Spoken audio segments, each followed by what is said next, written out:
We are back. This is session 50, so we have made it to a big milestone number, which is always fun.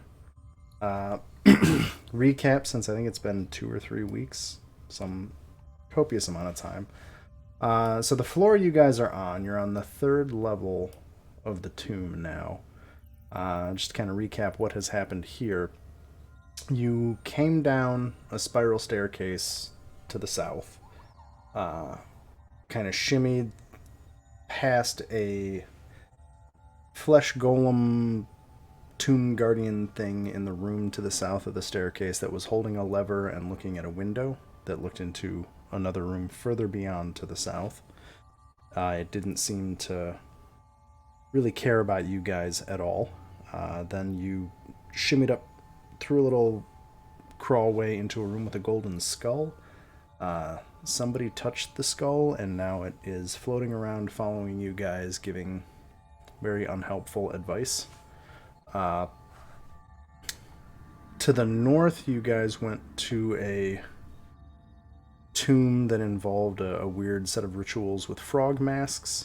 After fighting some wights, you guys completed the rituals and opened the sarcophagus in that room. That ended up being... that was Kubazan's tomb to the north. I think at this point, I believe that Yaza has everything from the tomb, or from the sarcophagus, which includes a pair of bracers and a pair of bracers. Okay, cool. And then to the west of the hall you're all standing in right now was a room with 3 tapestries showing increasingly gruesome scenes of feasting. And eventually there appears to be in the far wall of that room a boar's head that had some shiny stuff in it that you guys pulled some of it out. And then you came back into this hallway to the east. You see 2 of those tomb guardian creatures in alcoves to the north and south of the wall. There is a chain connecting the 2 guardians that stretches across the hall, and then you can just barely make out beyond the main staircase that seems to be the center point of this whole tomb. I think that's where we're at. Any questions, comments, concerns? Sebastian, did you run out into the main staircase? Yes, I was moving that direction when you said we were going to stop last time. Okay. So, that will trigger something. Does anybody want to say anything before I move on to what that triggers? Guess I'll move up closer to where Sebastian. Well, it may, whatever I'm triggering may stop me before I make it as far as I move my token. I mean, yes, that's going to happen. So I'm actually going to move you back there. I'm going to move you there, Sebastian. Okay. So as you cross over the chain between those 2 guardians, they will both animate and begin lumbering towards you. And I'm going to grab everything in here. That sounds unfriendly. That kicks things off with a combat. So let me roll some initiatives. But I was going to talk to them. Too late. Dang it. They don't seem like the talkative type. Well, they don't now that you've, made them upset. I'm just going to delete these zombies out of the turn Actually order. upset or... Oh, God. I didn't want to delete the zombies. I just wanted to delete them out of the turn order. Come on. Yep. Sorry, Teresa. It's fine. They'll go on my turn. I'm bringing your zombies back. There. Orvex and Kellic is not here, but I'm going to keep him in order just in case he shows up. Cool. Oh wow, I'm first for once. You get to go first.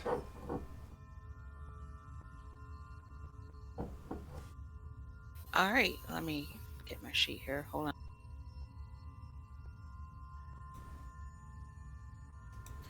on. Teresa, first of all, will facepalm. There was obviously those things trying to wait for us to cross so they can attack. And I think I had something on me. I don't remember what I still had. I think it was protection from evil and good. I don't remember. But I will start off with my signature move, which is finger guns. Pew pew. Nice. Oh, 17. That'll hit. Oh boy. Yeah. Let's see here. Okay, wait a minute. Okay, yeah, 20 will hit. They have... Okay, cool. There. Awesome. Sorry, I had to read because these are not the same as the way I ran them last time. Okay, so that's a total of 7 damage. And I think, let's see, we're not level 11 yet, right? Correct. Not yet. And Okay, then that's it. the force of that Eldritch Blast hits one of the Tomb Guardians, but it seems like they both are sharing. In some way, the damage seems to be affecting both of them, but being split between them. And Sebastian, you notice the chain kind of rattle as those 2 blasts hit one of the Tomb Guardians. There All appears to right. be a link between the guardians. Focus your fire on one. And zombies are stuck. Zombies cannot move. Zombies will hold their action. Gotta love hallways. This is big bitch right here. Well, you can move through allies, can't you? You just can't move through enemies. Like, as long as you don't end your turn on the same square. Right. Yeah, I don't think they can move that far. Yeah, they would be stuck. Well, the back one can't get through. The front. Yeah, they can only move Yeah. 20 feet. I guess you're. Aha! Sorry, I just have the fascinating image of a centaur just managing to push through all of that fairly easily. So let's see. It is Keshma's turn. Did I have somebody play Keshma last time? Remember you doing that. I think you played. Did I play her last time? Okay, sorry. I've. Okay, cool. I think you played all the friendly NPCs last time. I know it was kind of crazy. Does anybody want to play Keshma? Or do you guys want me to play her? How about next combat? I'll play her this combat, but then I'm gonna make her character sheet Sure. open. Maybe we'll see what happens. So Keshma is going to at least get a little bit out of the way. Actually, she can get to here. Wait a minute. Sorry, I just had a brain fart. Does everybody have attacks of opportunity in 5e, or is it just if you have the ability? Everybody. Everybody. Everyone does, yeah. Okay, cool. Sorry, I'm. It's just Pathfinder where it's a feat. Yeah. I literally just ran this in Pathfinder, so that's where my brain kind of fell apart. Okay, yeah. 2 Tomb Guardians. They will both make attacks of opportunity on Keshma. We'll see what happens. Nothing with a 1. Yeah, it's not with rolls like that. Not much is gonna happen. Okay, what does she got? She's got a multi-attack. She's gonna punch both of them. Fist 1, fist 2. The second one will hit. Now that's an interesting question.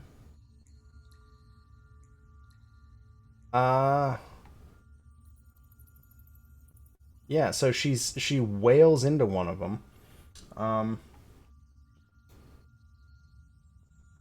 But it doesn't actually seem to do any damage. It just thuds into it as she hits it with her fist, and she swears in a language that none of you understand. Oh, that's slightly concerning. The bottom Tomb Guardian gets to go. It is going to make 2 attacks at you, Sebastian. Sounds likely. And it will hit me twice. Wow. And it will do a 10 and an 11, both bludgeoning. That's moderately painful. They're good at punching. Okay. I don't need Oh, to... You good? sorry, no, you're good. Orvex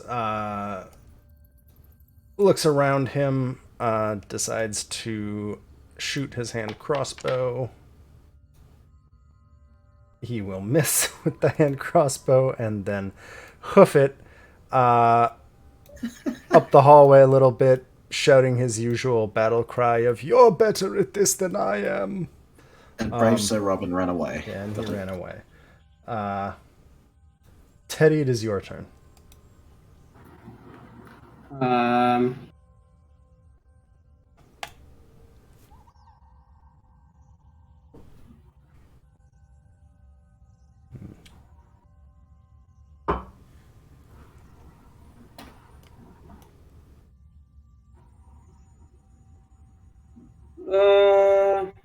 I'm gonna do Spirit Guardian.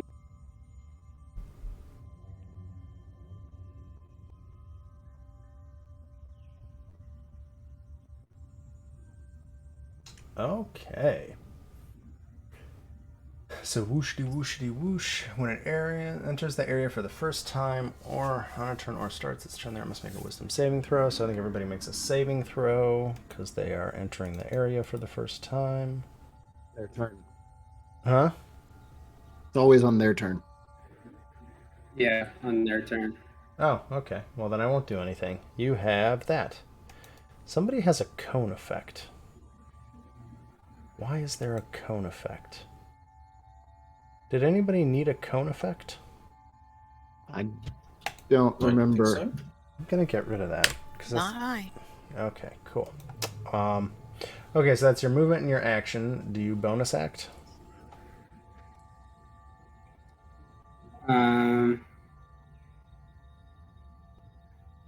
Oh, see the range gains hit points equal to 1d4. I'll give Sebastian. I'm gonna ward him. Is it- Healing word him. Is that a cantrip or a full spell? It's a bonus action spell. Yeah, but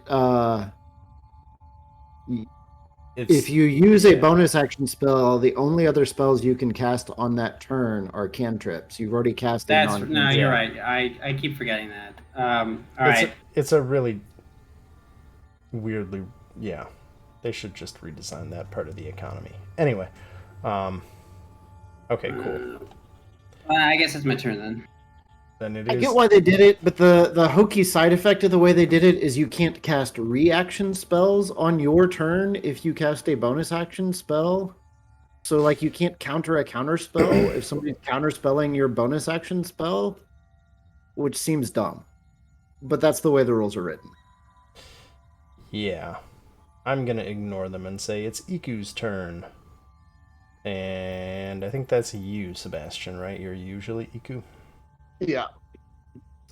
It has the Coatl token. I have given up trying to figure out how to fix her token, but y'all know. Attacking diagonally around the corner should be no issue, right? That's fine.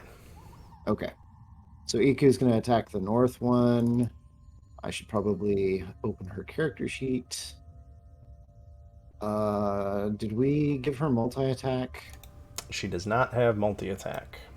Okay. She is And very she doesn't not get good at any of her cool things. A 10's probably not going to hit. 10 will not hit. All right. Good job, Iku. Just bonks it on the head and like doesn't do anything. Rip. Yeah. Hey, Pretty much. She is a walking healing bomb, so you know. You Oh, got yeah. that going for you. It's And nothing much Yaza. can hurt her. It is then Yaza's turn. Right. Yaza is going to move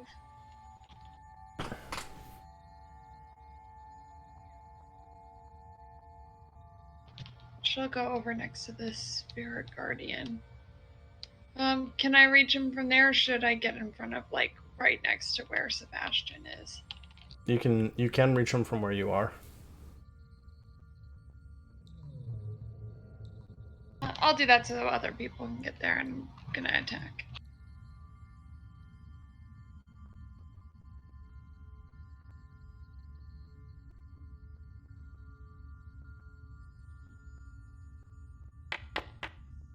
That will hit.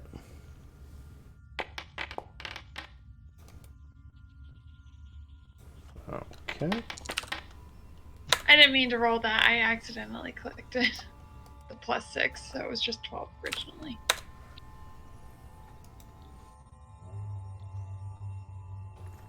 Gotcha. A 17 will hit. For 9 slashing, so that one will take 5. And again, as each of these hits are landing, you're noticing, everybody who's standing here, that both of the Tomb Guardians seem to be kind of flinching and reacting to the blows, and the chain between them rattles each time you land a hit. Interesting. Yazel just kind of observe that as it's happening to see what's going on. But that's just like passively, she'll be kind of looking at that. Yep. But that's it for my turn. Cool. This is Anthiel. Alrighty. Looks like everyone's kind of front line's a bit chock a block there. So we'll do a good old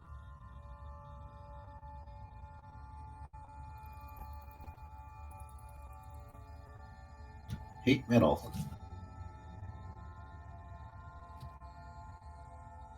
I'm assuming the Tomb Guardians have like armor. They do. Sweet. I set fire to the North Tomb Guard's body armor. Okay. So that's 2d8 damage. 3d8. I upcast it. Okay.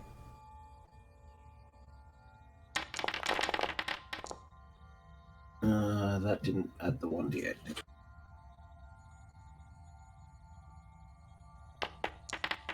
So a total of 17 damage. Yep. So And they get And they have to roll or drop their weapon, but they're not wielding a weapon. well. so You did I an think armor so that they presumably can't just drop as a free action.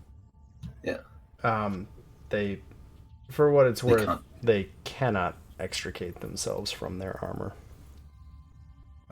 It is integral to the creature. Yep. So I'll just melt them. So it's a bonus action to keep applying the damage, right? Yeah. Yeah. Like action to cast it and then bonus action to keep doing it. Okay. Check Cool.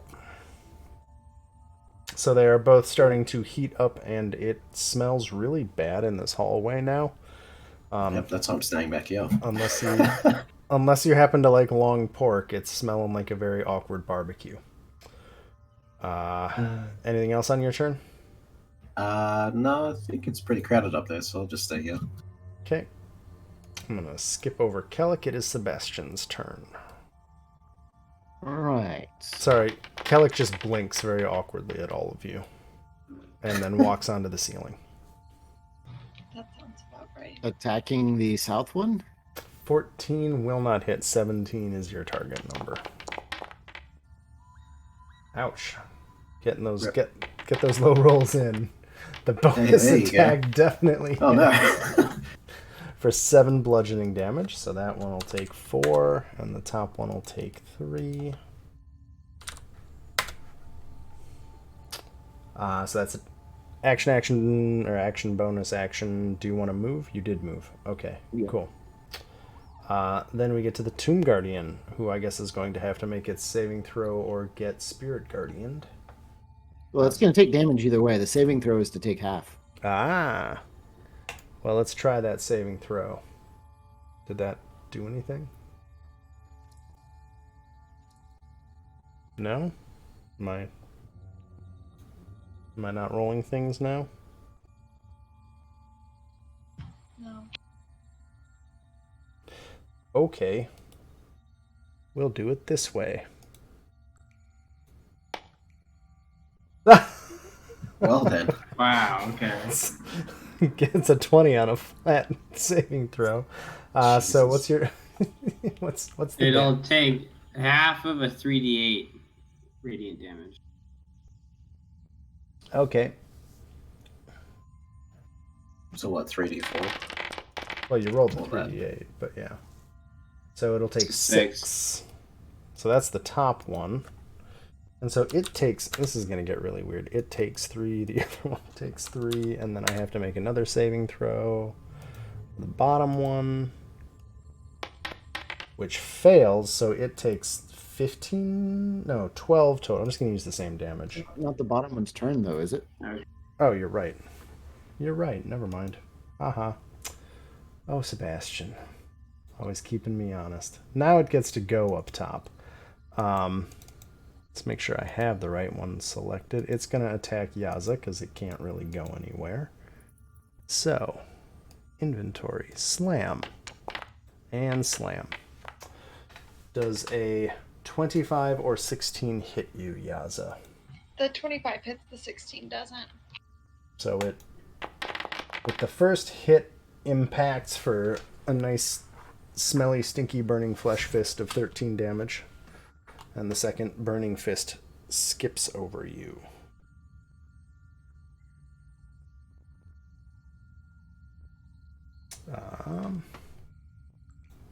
And then we're back to Teresa. All right. Let me just see if I can move over here.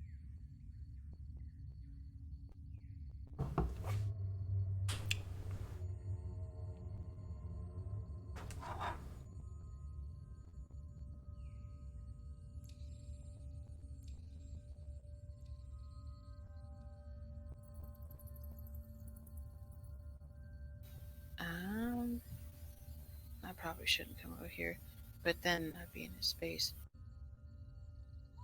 I can't move. Hold on.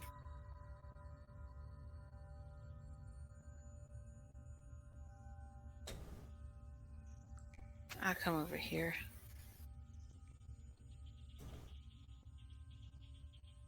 And then what I'm going to do is...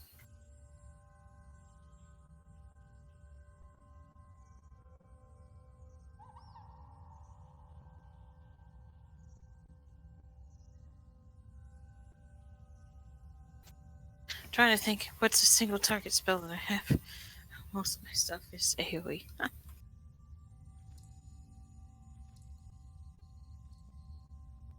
mean, the obvious answer is fireball. Oh, yes. It's just fireball. Do it. I'm resistant to fire. It's funny. It's every spell in your spell book. Just fireball, fireball, fireball.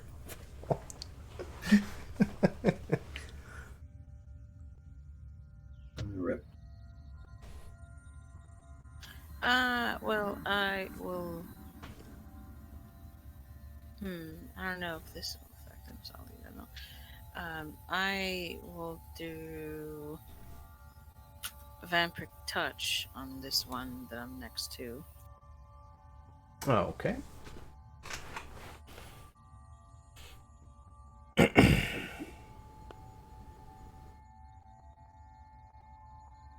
Fourth level, too.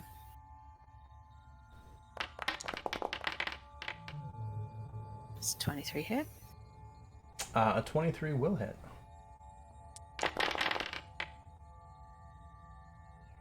So it does 10 necrotic damage, and you heal Oh, for... that's kind of lame. 3 die. Wait, did it roll? It's supposed to roll the fourth die. Let me roll a die 6 again. So I'm like, that's kind of low for a 4th level spot.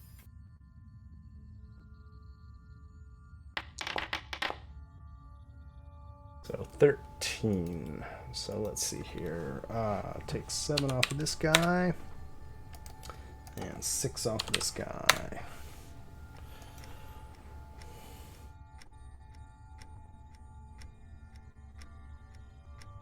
Alright, and that, I believe, is a concentration, so I'm going to maintain concentration on that. And that is my turn. Anything with the zombies? Yeah, I'll move him up. Okay.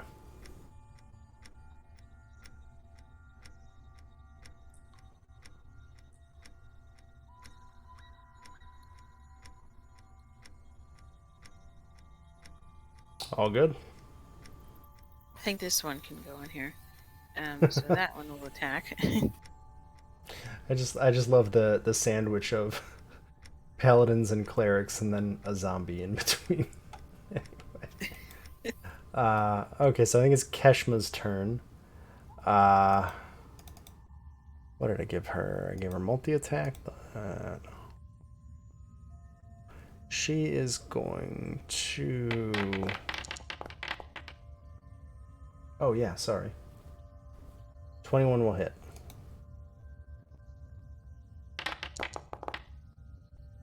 Does that count as magical damage or no? For some reason, no. It is mundane damage.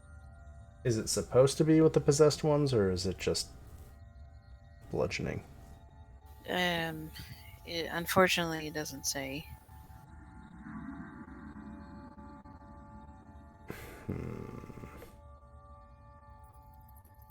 I'm assuming it's gonna be normal bludgeoning because normal zombies are normal damage. So I'm just gonna assume it's normal damage. I just assume it's mundane damage. So the zombie definitely solidly hits the Tomb Guardian, but it seems to have just no effect, much like when Keshma, the giant rock lady, punched one of them. It just shrugged it off as if nothing was happening. Let's see here. So then it's Keshma's turn. What does that do? That won't work. None of that is useful, although that one's hilarious. Keshma's gonna try and hit with her maul. Even though she doesn't have one, she has one. So she's going to try and hit with her maul. And she hits both times.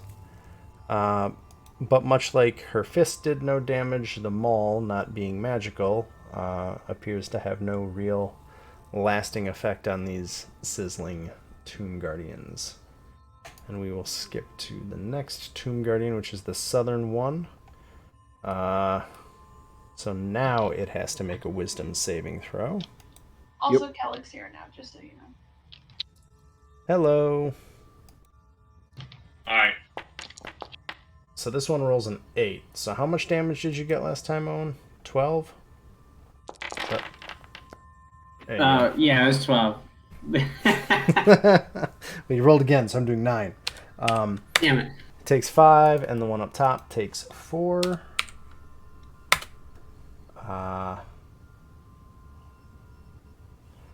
And then it is going to, I think, attack the zombie because it's right in front of it.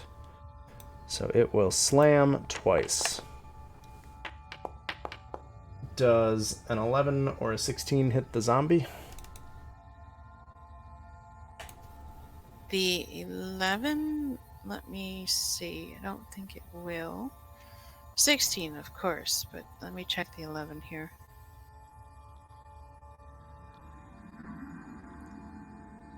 Oh, yeah, they both hit. Okay. Then the damage might splatter the zombie. I think that might do it. That's 18 plus 14 bludgeoning damage. Yeah, that's like 3 HP over it. So, yeah, that one's dead. So one slightly undead thing has killed another undead thing. Oh, and just for fun... The Tomb Guardians technically constructs? Sure. It says I mean, I don't know that we really know that, but I was just guessing. It says they're constructs, which, I mean, I would call them undead constructs, but, you know, What do I know? They are constructs by the rules as written. That is what they are. The Tomb Guardian moves forward into the melee. Then I will skip Orvex because he is hiding, and it is Teddy's turn. All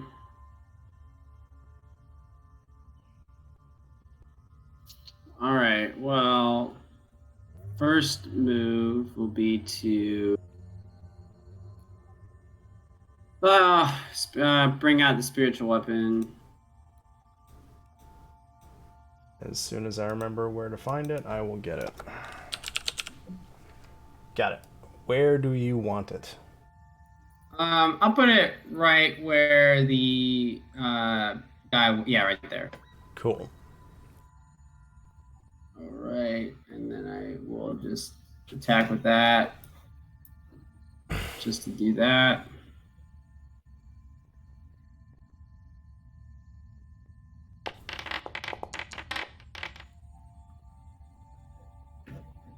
You do have flanking right now.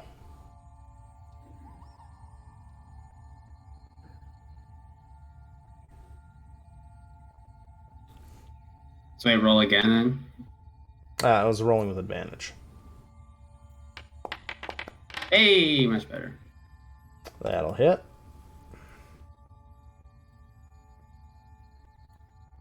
I'm not sure how an acorn hurts a smoldering pile of metal, but it does. It's a spiritual acorn ray. Ah. It's not a... You've ever been beaten in the head by an Like acorn before? forceful That shit hurts. acorn. Well, roll some spiritual damage for me. Oh, yeah.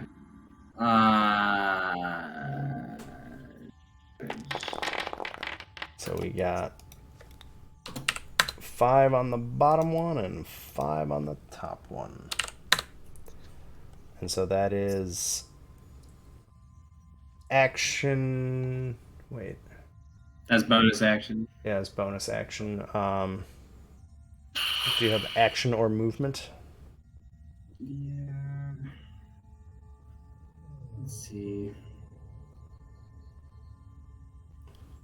I don't want to use that. I'll just cast Sacred Flame on it.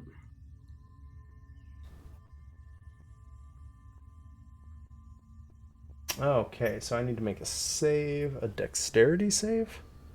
Yeah. Why can't I roll saves the way I want to? That's a failure. Boom! Oh! 17 radiant damage, so that'll be 9 to him and 8 up here. And it looks like these guys are starting to sustain some damage. Are you gonna move? I will. Let's see. No, I'm gonna stay right here. Okay. It is Iku's turn.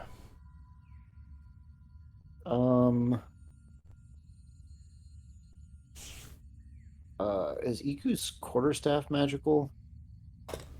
I don't think so. I think I have played it as not. Okay. So she's observed that non-magic things aren't hurting these guys. So she'll cast a Cure Wounds on me. And she does so.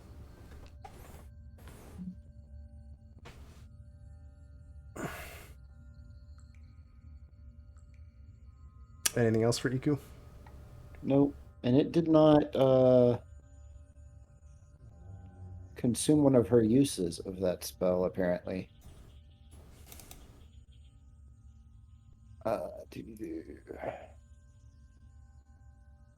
Actually, apparently I cannot manually modify how many uses she has left either. Interesting. I can't either. I'm not sure why that is. I'm assuming something with the sheet, so I'm just gonna move on from that. It is Yaz's Cure turn. Wounds. This is why I have a notebook, just in case it matters. Okay, I'm gonna put Hunter's Mark on the one in front of me. Ooh.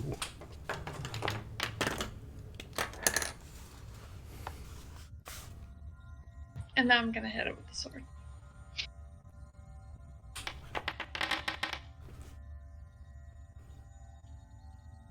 A 20 will hit. And that's plus the 5 for a Hunter's Mark, right? Or do I have to roll it every time for Hunter's Mark? Usually you roll it each time as bonus damage. Plus 1, so 12. Okay, so we get 6 damage to the top one, 6 damage to the bottom one. And then second attack is a crit. Oh, a crit. That'll be 18 damage plus 20, so 10 to the top and 10 to the bottom. Okay, that's it from me. Sorry, Lyokin, there's no enrage on the 5th edition version of these. Hey. I may have made this a much more brutal fight in the other game. I mean, to be fair, it didn't bother me as much as it did Maricana, because he was kind of getting the shit kicked out of him. Yeah, they work differently. Yeah, so that was action. Do you want to move or bonus act? I already Oh, you did bonus act, sorry. And you're cool. I mean, if I move attack of opportunity / they're going to hit me right now anyways, so no. Okay. Xanthiel. I will use my bonus action to apply, what was it, 17 fire damage? I think. Yeah, 17, 14 plus 3. Okay. Is there any save on the bonus action? Not unless this only save is to, drop their armor, which I don't think is possible. Oh, okay. So they both take, what did you say, 17 fire damage? No. Yep. Oh, both of them. Wait. Which one? No, one Just of them one that I takes set it. them. Okay, Yeah, so I set the 17. north one on fire. Okay, so that one will take 9 fire damage. This one will take 8. Because that's kind of a weird way to go. Okay, so there's a bonus action. Do you want to act or move? I don't think I can do anything. It's awfully crowded over there. Okay. Wait, hang on. We got... No, that's a lie. I can do something. I think. Nope, that's an AoE.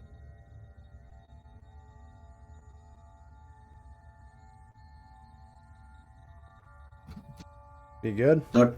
Yeah, no, I'm good. I used thaumaturgy to clean someone's armor. That'll do. Fuck it. Can't do anything else. I cleaned one of the zombies. There you go. Clean up the mess of the zombie. Kellic, it is your turn. Withers probably appreciates it. Alright, well, Hunter's Mark, this one. Are you gonna just stay there in my corner? I'm just gonna hang out. Why would I approach? I'm an archer. And then I'm just gonna shoot the shit out of him. Run in and hit it with your sword. Yeah, you've got swords, Kellic. What the hell? Why would I do that? I mean, you can. Also, I'm not sure why it's rolling at advantage. Well, you are flanking, technically. Oh, well, there you go. Perfect. But why is it rolling at advantage? I don't know. Let's see. I guess this is technically your first attack this combat, isn't it? Yep, that's why I did 3. Okay. So a 21 hits, a 28 hits, and a 29 hits. So that's 11 plus 12 plus... Oh, is that the ambush? What's the 4d6? That's the ambush plus 3 hunter's marks.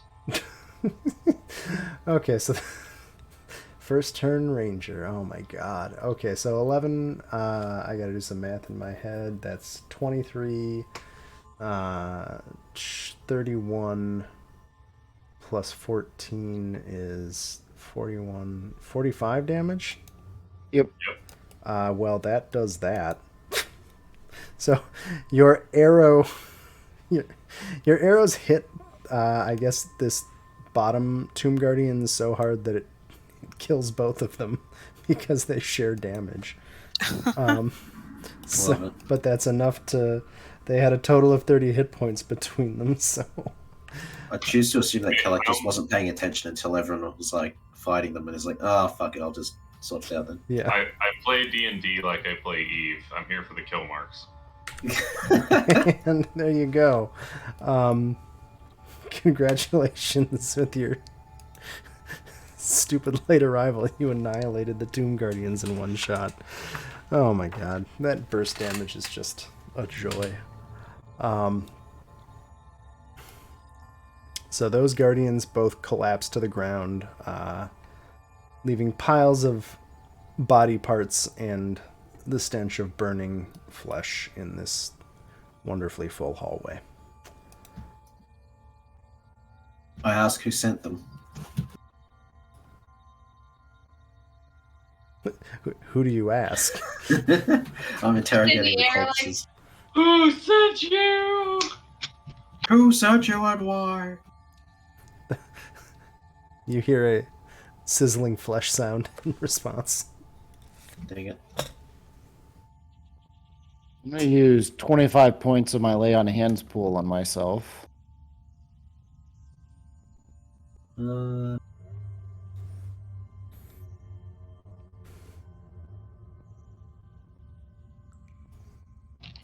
Kellic still wants to take a long rest, so I don't have reduced HP.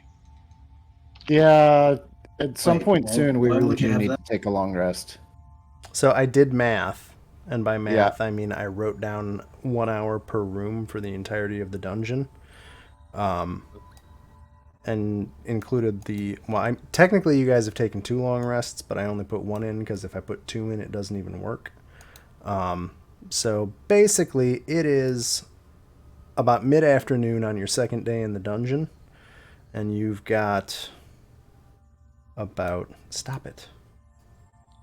1, 2, 3, 4, 5, 6, 7, 8 hours until a long rest is even possible, based on day 1, day 2. What kind of effect is it though? Like, is it a... So I got I want hit by to a take necrotic attack, so it I reduced. I want to take 8 short rests and then a long rest. I mean, I can do that, and that might fix it. Yeah, it should. One effect, it reducing the target's hit point maximum. Greater restoration. And this was the whites, right? Yeah, one effect reducing the target's hit point maximum. Yeah, one of the whites hit me and with a necrotic attack and did fucking like 30 damage or some shit. Oh, jeez. It was like a maximum damage necrotic attack, so I have like almost half of my normal HP. Well, I'll cast that on you, and that should get rid of it, I think. So this is where I have to ask the loaded question. Do you want me to run this campaign rules as written, or do you want me to run it the nice way? Don't know. Given I have From what Sarah's I've gold heard- rules. I mean, I don't mind that much, but given what I've heard with the rules as written for this particular campaign, it sucks. Well, I'll give you the option. You guys should make a call, and I'll tell you what happens when you cast that spell. uh-oh.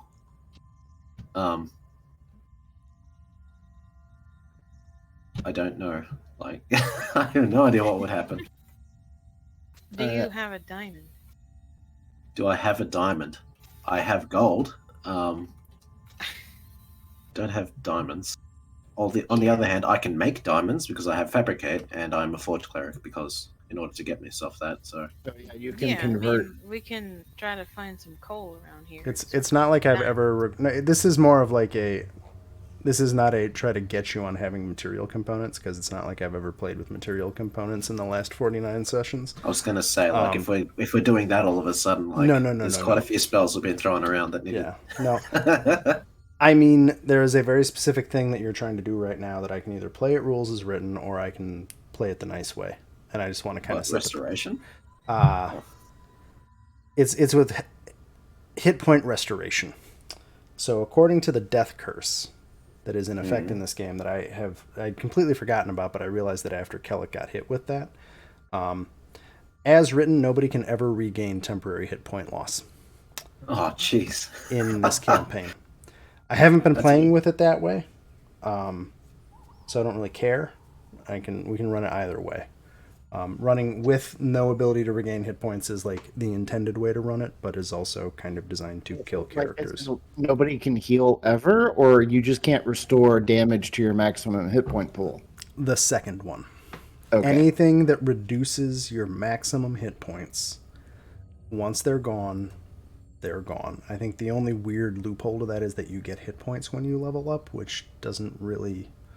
Now that I think about it, it's really weird that you can gain hit points on level up because that's increasing your hit point maximum, and technically... Yeah, and the aid spell also increases your hit point maximum temporarily. Yeah, aid wouldn't work, it turns out. I've been doing it wrong. As written, aid should not work in this campaign. So anyway, I can run it either way. Kellic, since this really matters to you, I figured I'd bring up the option, because it influences how also punishing the tomb gets. Because it applies directly to me, I was thinking that I shouldn't vote in this one. So obviously you know which way I want to go. Well, I think what Grimm's pointing out here is that like we're not voting just on this one circumstance. We're voting on all potential future circumstances, of which there are likely to be a few. Yeah, given that we're like on the second floor. I mean, I was just thinking, like, since we've been playing with being able to regain them previously or being able to increase it with aid previously, I would think just continue that. Yeah. Yeah, that's what I was thinking. Cool, that's fine. Like, I don't have a dog in the fight. I just realized I'd been doing it funny. So, I was like, why the hell did they put whites here? Because whites don't seem all that bad. And then I realized, oh, wait, it's the temporary hit point. It's HP drain. Which in this campaign, that's really bad. Cute, yeah. Don't get me wrong, it's still annoying. Like, I'm burning a 5th level spell slot to do it. Like, True. Cool. Okay. We'll move forward. Put in the back of your mind that in the 100% real version of this campaign, I think Sebastian and Kelly. Sebastian would also probably be like 20 points below because something happened early on where you lost a bunch of hit points. what, Sebastian as well? Don't remember details now. Yeah, I don't either. It would have impacted 2 or 3 people, and I realized I hadn't been doing it, so I figured I'd take a moment and say, do you want me to run it that way? So what he's saying is he only remembered when it would punish me. Yeah, pretty much. Yes, you were singled out. I specifically singled you out, Kellic. It was actually the whites. The whites are what made me think of revisit it. Because it's not like anybody's mentioned the death curse since page 6 of the module. Okay. Your hit points are back. I don't know how many hit points you're supposed to have. 78? Cool. 72? Awesome. Cool. So y'all are in a hallway, and I think Xanthiel, you just walked towards the big open grand staircase area. Sure did. So as you look out across... Do you still have the effect on? Spirit Guardians last for up to 10 Disco minutes. effect. Yeah. So, like, if we encounter another combat soon, it could still be going. Oh, that could be done. Jump over the railing. Wait, I'm not a tiefling anymore. I can't fly. I'm just going to move Spirit Guardians to a place where nobody else can see it. That way. Oh, well, you can kind of see it, but whatever. Okay. So in this level, Xanthiel, you are standing at the bottom of the stairs that lead to the next level up. So up to the second level. you see on the north side of this landing another one of those plaques on the wall that has various inscriptions on it. And there are also doors or hallways to the north and south of this central area. And you see more of that purple, slimy mold with eyeballs popping in and out of it and staring at you. I feel like we've already explored much of this. Well, the room to the north we explored by descending from above, the room above it. Ah. And we didn't figure out how to open that sarcophagus. And there's also, like, something to do with, like, floor tiles that we figured was dangerous. Inside that room. Yeah, inside that room. Oh, okay. I was going to charge in there and push the coffin lid off, but... Yeah, we've already been in there and tried to push the coffin lid off. So, fair enough.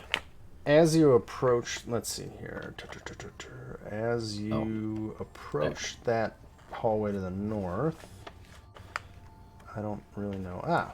You see, there's a huge carving of a snarling jackal's face protruding from the wall that's looking at you. There's a chamber visible through the gaps between its fangs.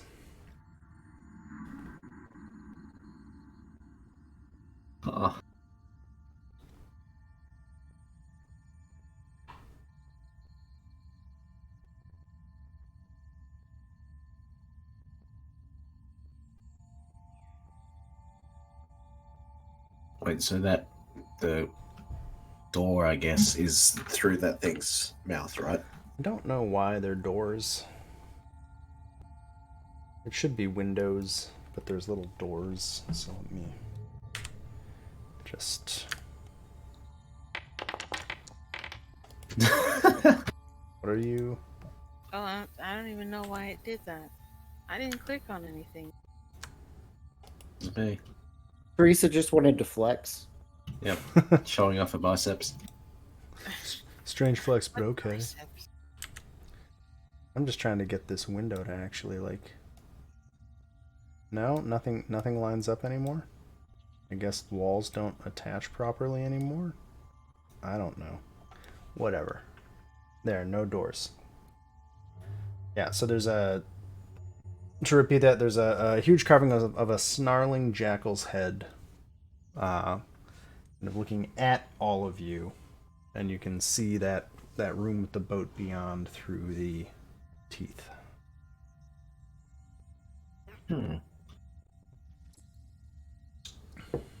We should climb through it, gang. The gaps in the teeth are about 2 inches wide, so No. I don't know if you can climb through it.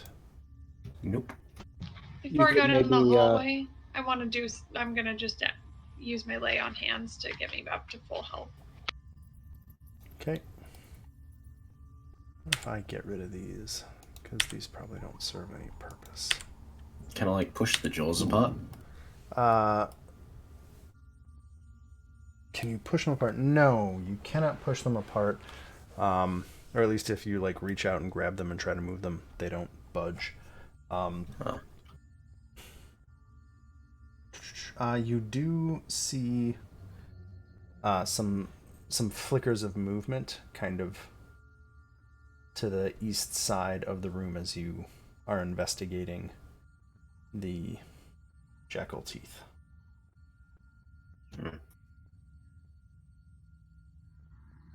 Oh, if I can't push anything through there, I don't think getting inside.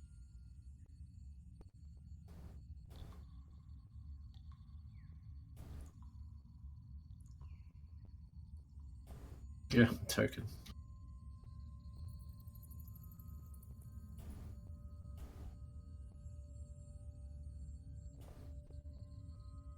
Heading down that tunnel, Sebastian, to the south. Yes.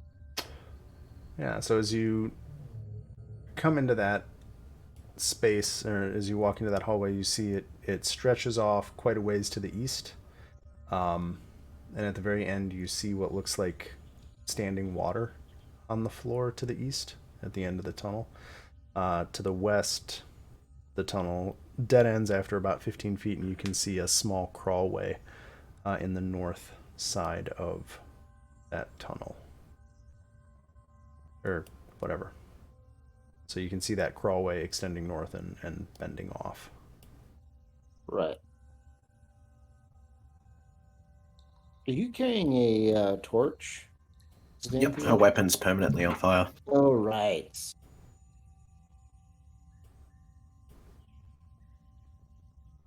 Because, yeah, otherwise she can't see shit. I will draw my weapon before entering the water. Oh, whoops. Yeah. I mean, I assume my character's kind of always using it on account of being unable to see without it. So, as the two of you enter that chamber, there's a still puddle of water covering the entire floor of this 15-foot wide hallway. The walls are slick with moisture and set with murals showing animal-headed humanoids in armor, most of which appear to brandish real weapons in their hands, kind of set into each mural. So there's a bunch of murals all up and down this hallway. Sorry, I guess. Sorry, I was hearing an echo and my brain stopped working for a second. So there's a 3-foot high crawlway on the east side of the hall that is flush with the floor. And then at the far end of this hallway, there's a rippling transparent curtain of water filling a stone archway. And beyond it, you can just make out what appears to be a continuation of the hallway. Can I use my passive perception to note if there's any traps or anything like that, or anything in the water? Let's see here. So the standing water is very shallow. It's like a couple of inches. As far as, what is your passive perception? 23. Okay, so on this side of the wall over here, oh,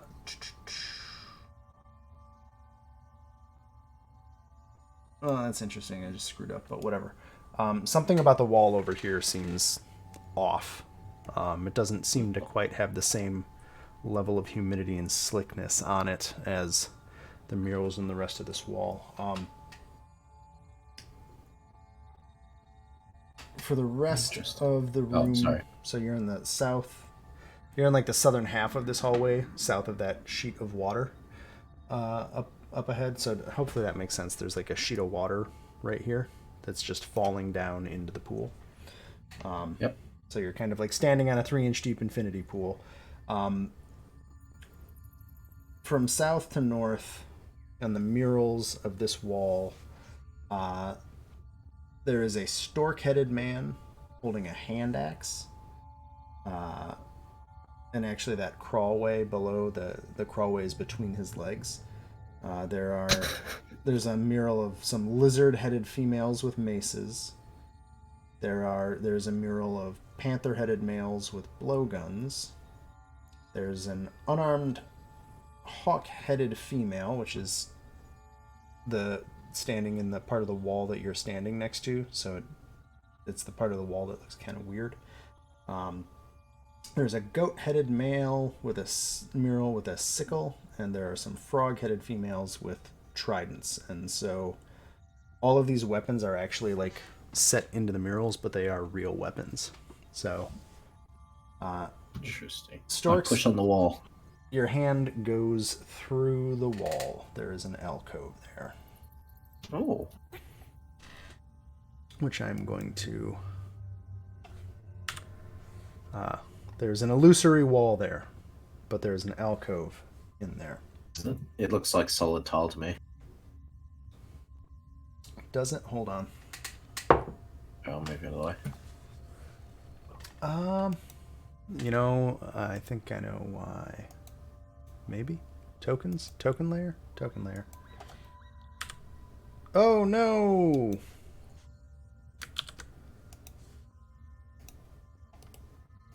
Aha! How about that? Hey, there we go. Token layers. So, as you peek your head through the illusory wall, you see a stone plinth that has a pale purple crystal eyeball sitting on it. About an inch in Interesting. diameter. Unfortunately, Xanthiel knows fuck all about arcane, so We've seen something like that before, haven't we?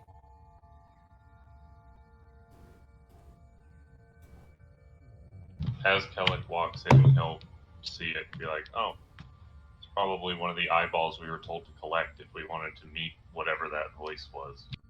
yeah, fair enough. She grabs it and stuffs it in the chest. I was going to examine that, but okay. Oh, sorry. I take it back out and hand it to you. I will. Well, I'll do an Arcana check here to see if I can pick up anything. Like, are there any magical properties on it?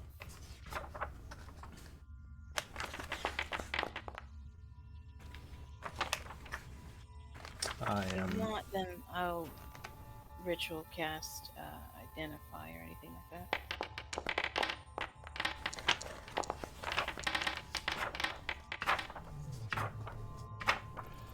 Sorry, I'm actually just trying to find something to see if there is a particular. I think I'm gonna say it has a slight magical aura in that it functions magically, but it doesn't have any purpose on its own. If that makes sense. Like, it is magical, but it has no abilities on its own. Does that make sense? Yeah, so it's like kind of like inert unless something happens to it. Yeah. Like it yeah. I'm trying to think of a way to explain that that's not uselessly cryptic, but like it was created magically. It has some magical traces, but it is not really a magical item for the purposes of it has a school of magic and an effect, etc. Can I walk into the second part of this room?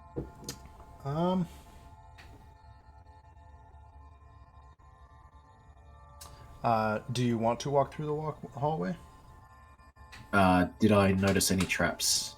Again, using passive perception.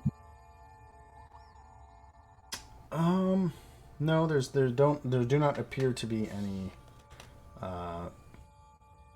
traps there. Sweet. Then I choose to if I'm able to. Okay, let's see here. So, Teresa, you were looking at the thing. Did anybody else say anything while I was doing all the other stuff? Did I miss anybody doing anything? I think I went on a political rant, checked but- for secret doors back in that other hallway. Kellic, you're looking for secret doors? Yeah. There are no doors beyond. What'd you get, a 19? You don't notice anything besides what is revealed on the map.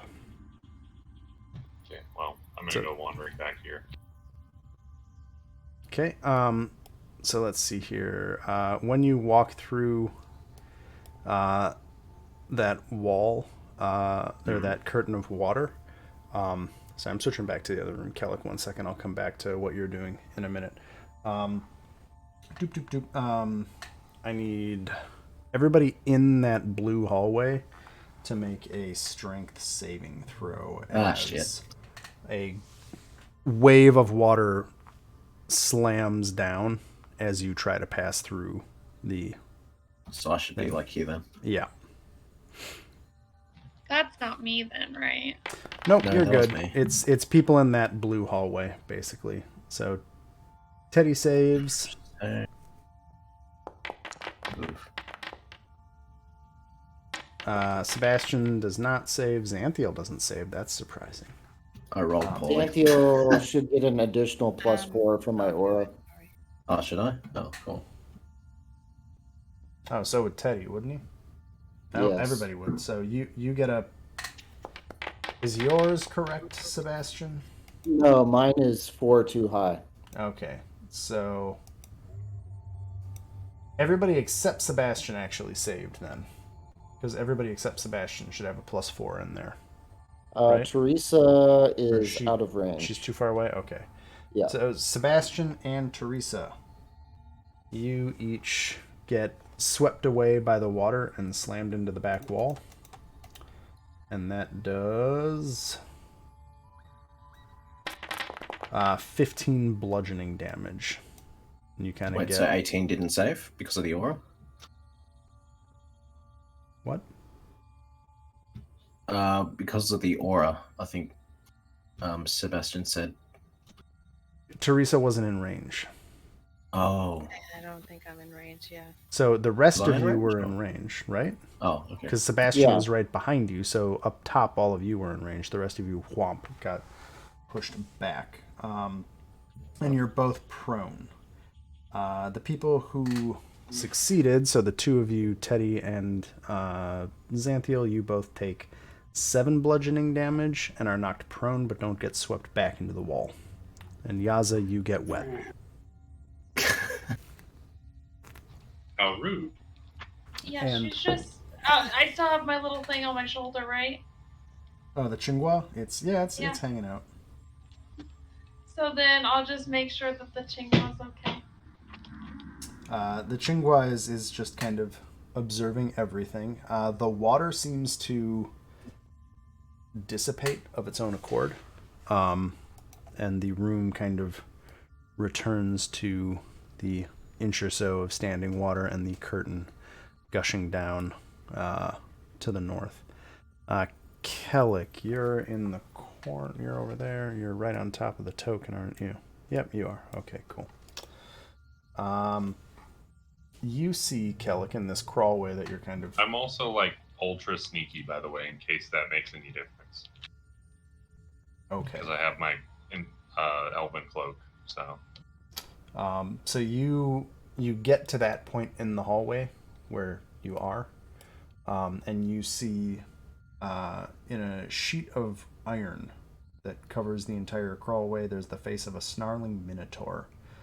Its eyes have been cut out, which lets you see through the sheet beyond, and the tunnel continues to the west.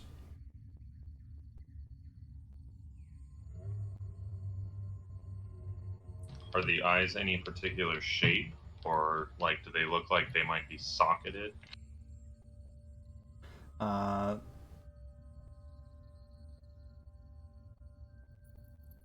They're eye-shaped.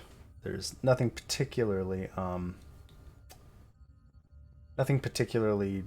no, it doesn't look like there's like anything in particularly interesting about them, just that you can see through them into the crawlway beyond.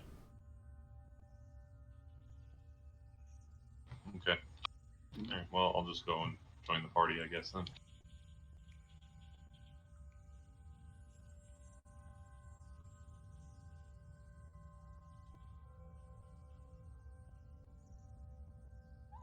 Alas, Teresa, I don't think it's everyone's injured enough to justify a prayer of healing.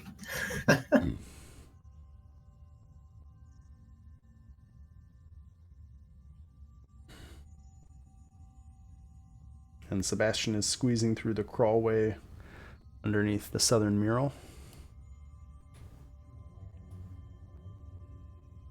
And annoying wall effects appear to be keeping me from rounding the bend. Hold on. Let me see if I can do some things.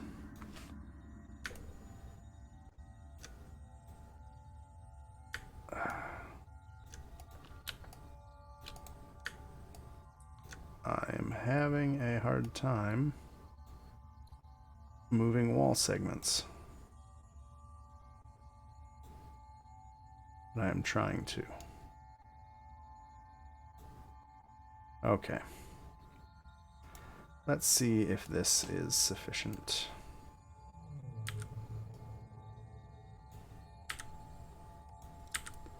Okay, hopefully you should be able to move now without too much trouble. Yep. Oh, look, a room. It's a room. This room is a small room. You're a small room. Oh, gonna. Wait, who's running up top? Did you try to go through the curtain again? Hmm?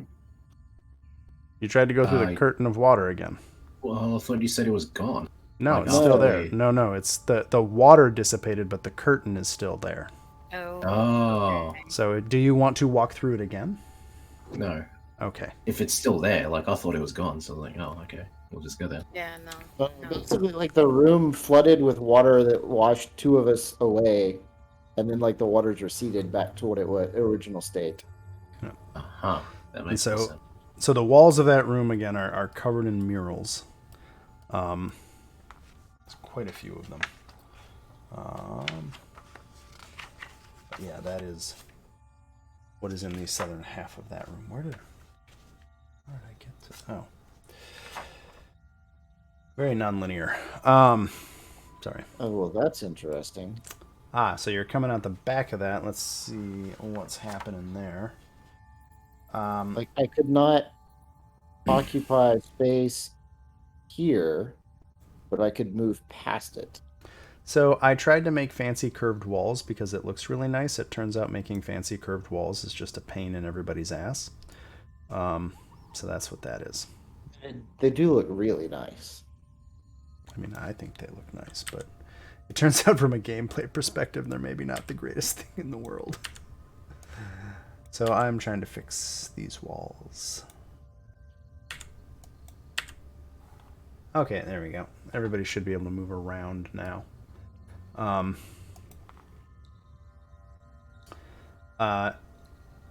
So as you all approach this room to the south, you hear the sounds of wind as you get closer to this opening in the crawlway. I guess Kellic and Sebastian, I think as you guys come out, you are coming out behind a very large statue, and you can just make out beyond it. It looks like there's a vast open pit with platforms suspended from chains. The chains coming from the ceiling. And everything is kind of swaying in, you can assume, or you can only assume that there is magical wind kind of blustering through this room. Oh, a jumping puzzle. That seems interesting. Can I tell you what the statue is of? As you move around, it looks like a hulking fiend with furled wings and clenched fists. And then, yeah. How deep is the pit?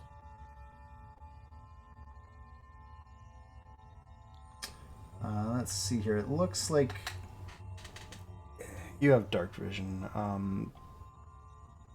So you can barely make out the bottom of the pit. So probably somewhere between 50 and 70 feet down below. So it's a pretty deep pit.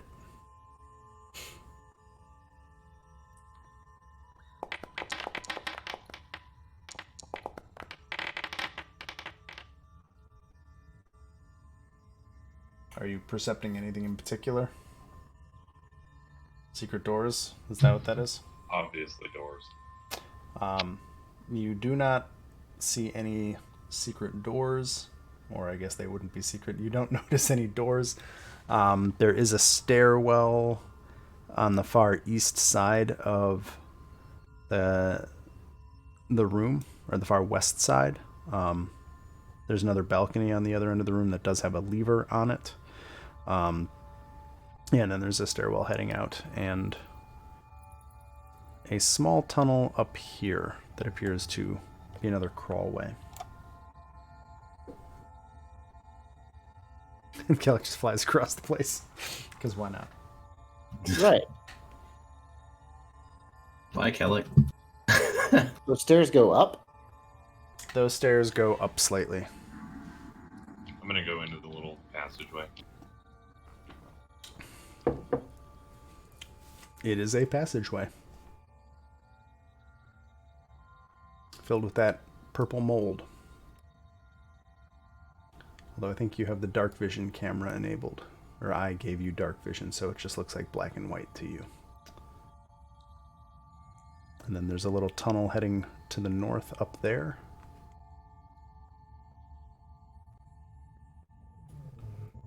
And over here you can see through a window to where that golem is. So where that door is, what you see as a door Yep, I remember that. is a window. And the golem is looking through the window at this hole in the floor in front of you holding the lever. So this golem is watching this spot right in front of you. And you can kind of see down into a chamber. Like it looks like below through that hole, there is a cylindrical chamber below. Roughly. A cylindrical chamber, you said? Like a cylinder on its side, kinda. So you are standing at the edge of a hole that looks down into a cylindrical chamber on its side. And this... So with the golem being over in this corner, can he see me right now? Yes, he can see you right now. But he's not, like, looking at me, he doesn't care? He seems to be entirely fixated on looking through the window, through the hole in the floor, to the chamber below. Okay. I want to, like, walk up on the wall with using my little power majigger madealy. Mm-hmm. And then walk around the wall up onto the roof. And then I would like to walk over this and look up or to everyone else down and see if I can perceive anything more clearly. So from the angle you're at, so I think the weird thing is, A, this is, I apologize, hard to describe, but B, also the angles in this geometry are kind of funky. So probably the golem is like half, like the floor of the room the golem is in is slightly above you. So he's looking down through the window, through the hole. Now you are looking down through the hole. You can just make out like you're looking down into a cylindrical on its side room. You can't really see anything else in that room because of the angle, because you're looking straight down. Does that make sense? Like the golem can see down and into probably what else is in there. You can't because of the angles of everything. Okay. It's-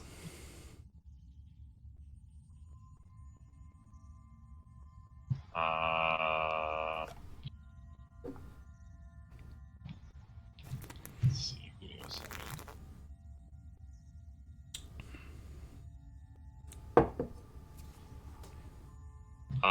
I'd like to take my padded leather armor, or no, just my regular leather armor.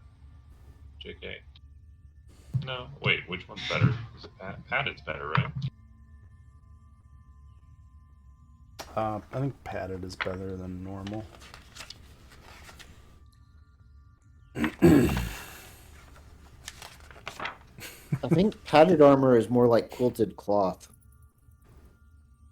Statistically speaking, I think padded armor is better than quilted, right? Or, oh god.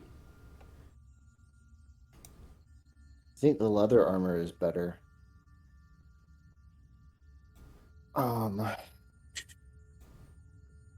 AC 11 for leather. AC 11 for padded. So it doesn't fucking It matter. does All right. not matter. Well, I'm going to take my leather armor. Oh, it's studded leather that's better. Now I remember. So I'm going to take my leather armor, and I'm going to drop it down that hole.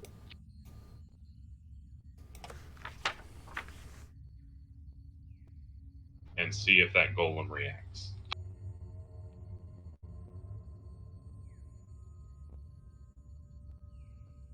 Yep, 1 second.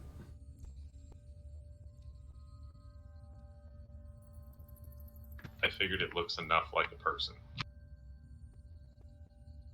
It is just a golem after all. It's not exactly bright. So you drop the armor in there, and nothing happens. I should be careful. These are technically not golems. They are Tomb Gardens. Tomb Guardians, because golems are a different thing. So, another mechanical question for my power. It says that I can walk on surfaces.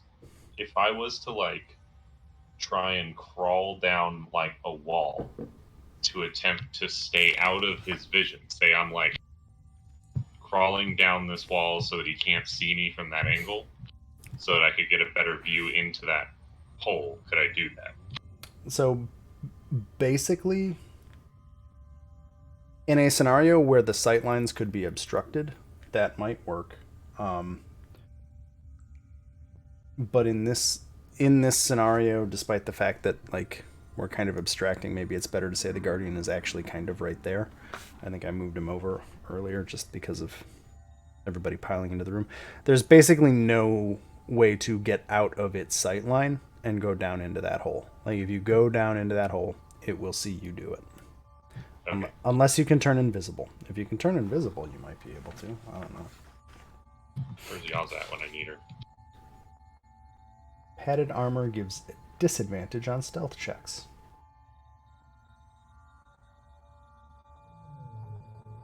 Which is an interesting thing to think about. Yeah, why the fuck did that happen? Alright. So I'm going to pause for a second. Everybody else on the balcony, what's up? I'm waiting on Kellic to come back. Well, I mean, I was thinking Or we could try. maybe check what's at the top of the stairs over there. I mean, I don't care what's at the top of the stairs. I want to know what's at the bottom of the pit.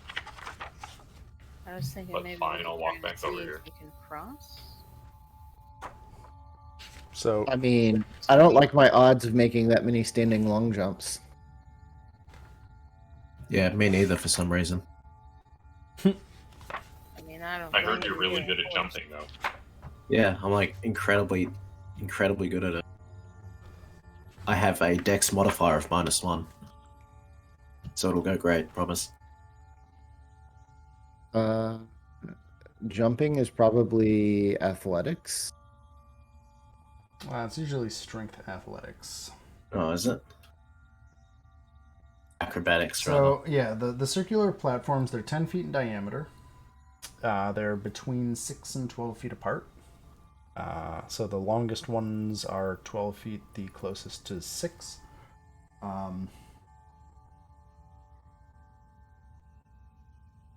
Everybody can move 10 feet across a platform. The maximum diameter of a platform is 10 feet.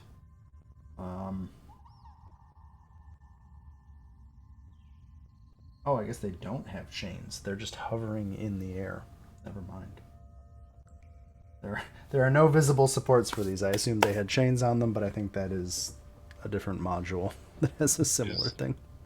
Is there a way to, is there anything to anchor a rope to or anything like that on these?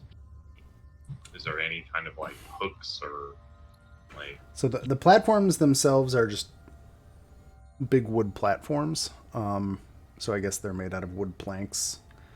But there are no obvious, I'm thinking of whatever you call the thing that you tie a boat off to, because I can't remember what they're called, but there's no places to tie or lash anything to. But the platforms are made out of wood. I had the plan of just getting all the rope that I'm carrying and then just fabricating that into a rope bridge. Okay, well, I have Pitons, so I can just put them in. Alright, all that. Somebody's using a piton? Ah, I'm so excited. You know what's great? I even have a hammer. Oh my gosh. You're so just able to do this. So you want to just put pitons into each of these? Look at me metagaming. Oh my god. Yep. Metagaming. This is how you're supposed to play D&D. Come on. Right. The number of times the word piton comes up in this book, I should say, is shocking. Anyway, Teresa, go ahead. So does anyone else have rope? I still have 50 So I have feet of rope. hempen rope. I think I have rope. I have rope too. Thinking we could probably make a rope bridge. Yeah. I have Yeah. hemp rope 50 feet. Because, let's see, how much can I make? So this chamber, from balcony to He balcony, also has 3 50-foot seconds, so... Oh, yeah. For some reason, I actually have 2. Oh, no. It's just one. So- One rope.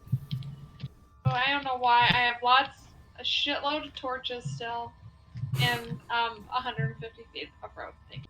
so from balcony edge to balcony edge is 100 feet. Right, and by the time we make some diagonals to go from platform to platform, we'll need 3 50-foot ropes, plus some to tie off on the rails and whatnot.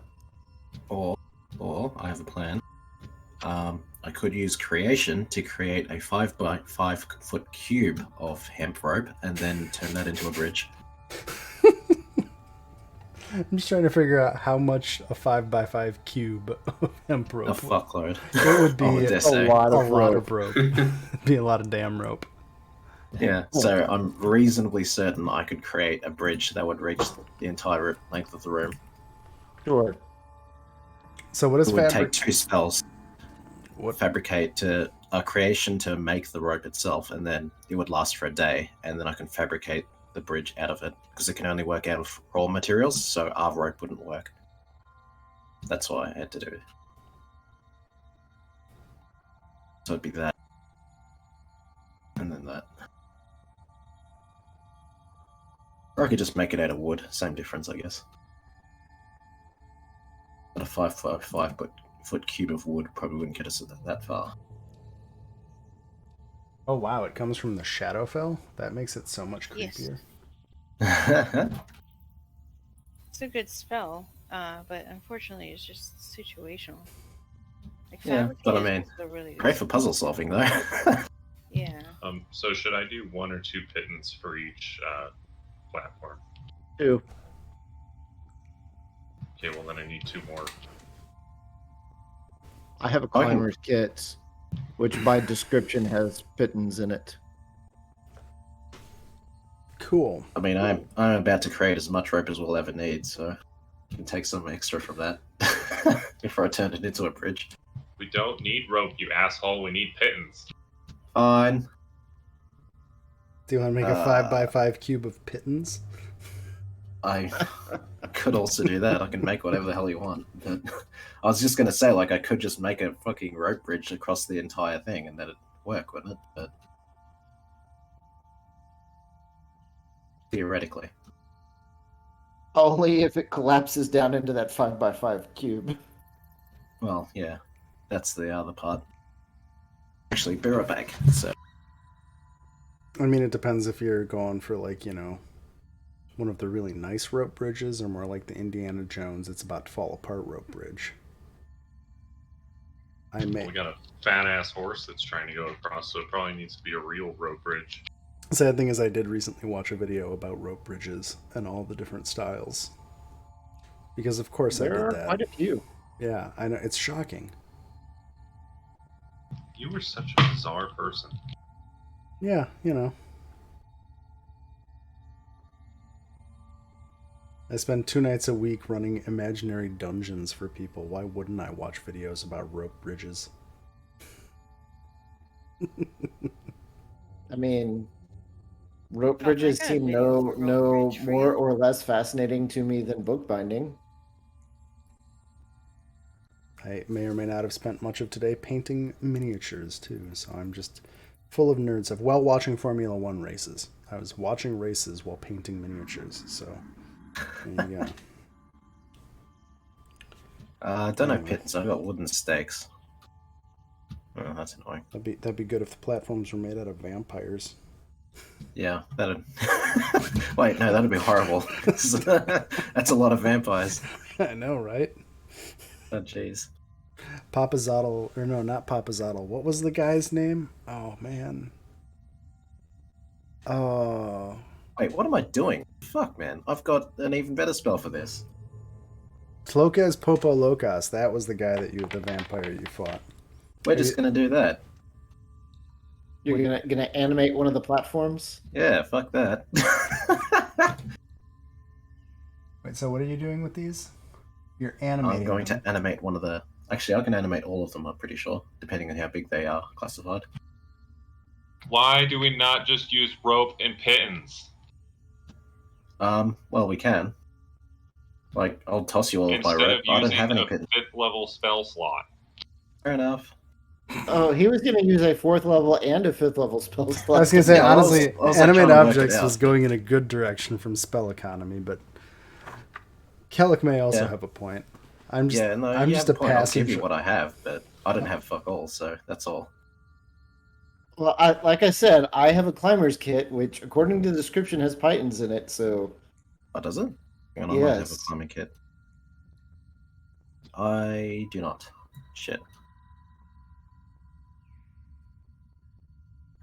I got mean, two if hol- needed, I can just pull up 2 that are in the back and then put them at the front again. It's not the end of the world. Yeah, I'll just off. I know. Well, And 50 actually, feet now that I of- think about it, I actually don't need the extra pitons because we're going to tie them to the railing here, and we're going to tie them to the railing here. yep. Okay, so how far is that? It's It's 100 feet railing to railing. okay. So I really, wish it's you'd like be able to do that. it's like 110 feet if you actually want to tie it off. If that makes sense. Well, I got 50 feet of rope I can just give you, so there you go.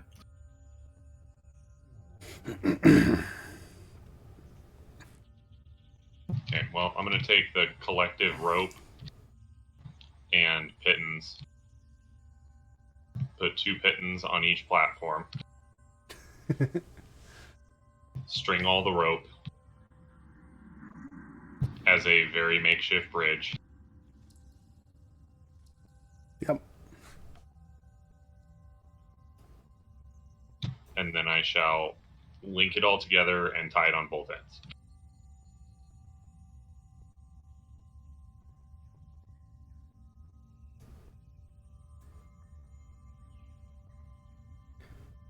Like that.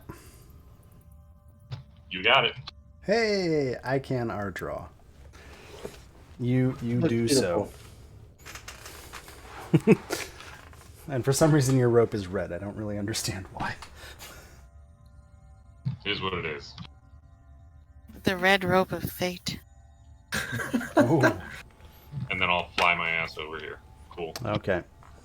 No faith in your own construction. No, but I get a perfect bird's eye view haha, of you Yeah, crashing into the pit. Yeah, because it's like a fucking janky ass rope bridge that a 2-ton horse is trying to cross. Don't worry, I can put haste on you. Maybe So that'll I can, help. I can fall to my death faster. Yeah. Sweet. Well, Oh. no, actually, haste probably lets you do the more of the cartoon, like spin your legs in empty air before you hit the bottom. I love it. Unless I'm the wrong character for falling great heights. I mean, yeah.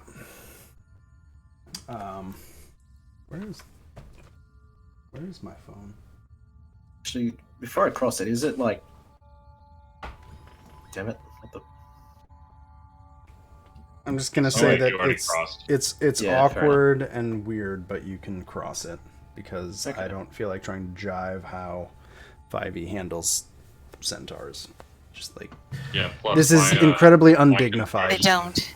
Yeah, My construction is thoroughly. and Spoiler alert, completely it perfect. doesn't. they never justify how centaurs work. Fair enough. I mean, No. to be fair, I think a lot of the traps in this maze weren't exactly designed with people who can fly at will in mind either. I think a lot Like, of I don't know. Okay, so Kellic, Like- you're standing by that switch. Sebastian, you have piled up into the end. There appears to be a smooth stone wall there. Who is wearing what? Sorry, I'm just looking at stuff. Doobie-doobie-doo, doobie-doobie-doo, doobie-doobie-doo, doobie-doobie-doo. Okay, but I want to tell everybody what I saw in this hallway, Yeah. and I want to ask Yaza if she would mind turning invisible and trying to go down into that room.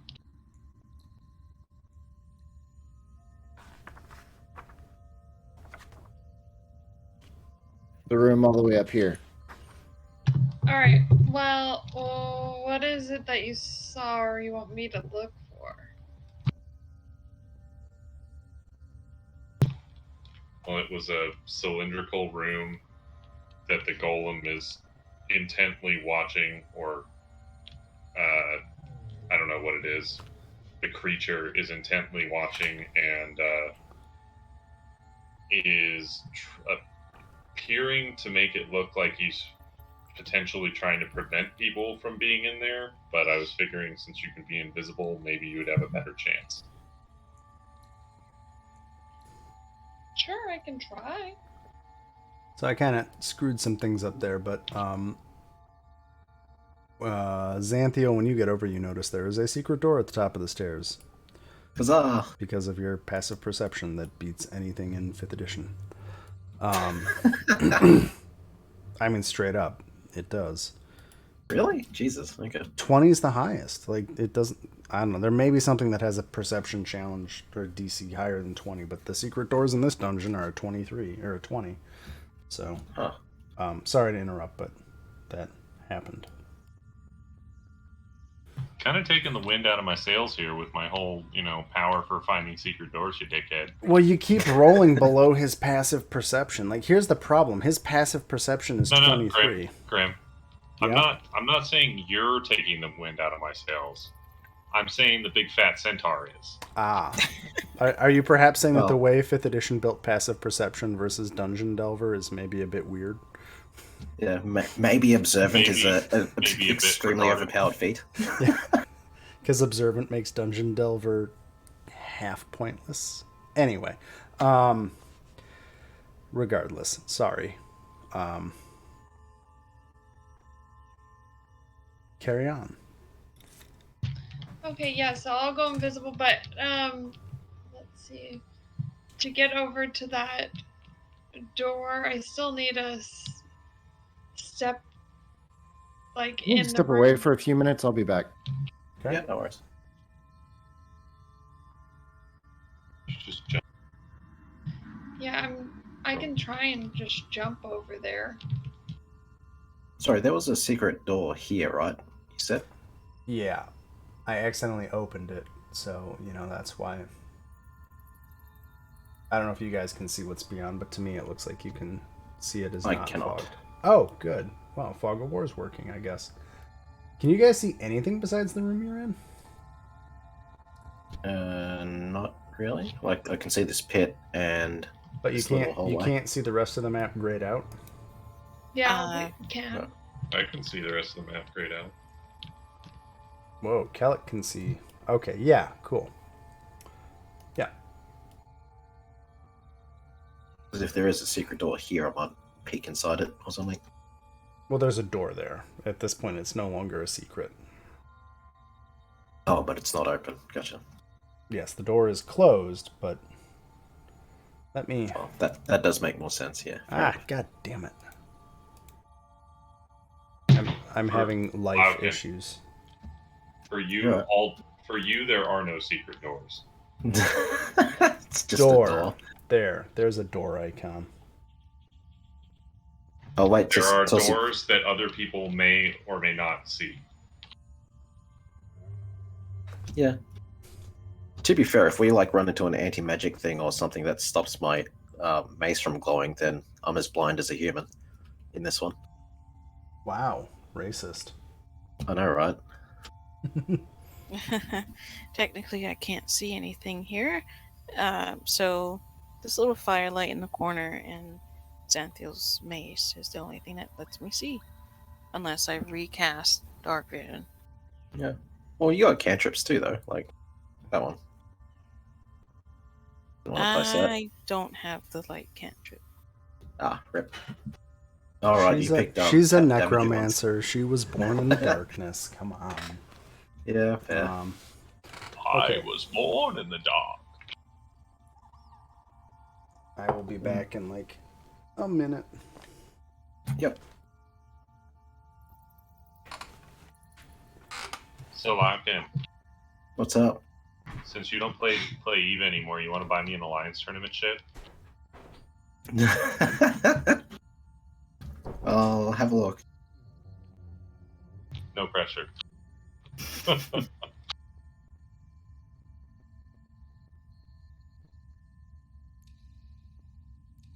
Yeah, I was contemplating coming back, but COVID's like got me working like fucking crazy, so rib free time. I miss you and throwing obnoxiously expensive ships at things with me. Oh, don't worry, I have plans. I bought a bunch of Vargas off someone and then completely forgot about them, so I have to fit them out. You know, I'll take one or two of those too if you just have too many. Yeah, probably. I mean, from what I've heard, they seem extremely overpowered right now. They are. I mean, they reduce the E-War resistance, which is really annoying. But Oh, so they can get jammed out again. Rip. yeah, but still, it's still more difficult than normal ships. But it's like they nerfed it by like 50%. The Oof. bonus. So But on the other hand, they do a fuck ton of damage. So I don't know if you heard, but Alliance Tournament is back. oh, cool. And apparently this year the theme is Mordu's Legion. So cue the cloaky, ridiculously overpowered. No. Oh wait, no, Orthrus, that's bro. an angel. Yeah. Yeah, Oh, Orthrus right. and Barghest and Oh, you're talking about the Balance Legion? yeah. Mhm. So Yeah, the one it's- with all the balanced ships. Yeah, it's Alliance Tournament Balance Legion themed. Oh jeez. So yeah. I might Picture actually buy one of those AT ships then. picture an Orthrus and just make it like even extra more balanced. Wait, did they bring back the Alliance Tournament? Yeah. Yeah. Holy shit. Yeah, yeah. they're gonna have an Alliance Tournament and it's Mordu's Legion themed. Nice. Fucking ridiculous. So, about Dungeons and Dragons. While I was yeah. gone, did anybody decide they want to do anything? I was gonna use Thaumaturgy to pop open the door. Oh, Well, Damn it. then do it. Just say you're going to do it. okay. You I did do it. so. Okay, so that Guess it room, wasn't locked. You did. That's good. so the room beyond. I guess you and Sebastian see this well. Yep. Sebastian, did you come back or no? I don't think he said he was. Okay. So in the room beyond, you see a 15-foot wide, 15-foot deep pit dominating the room beyond you. Blah, blah, blah, blah, blah, blah.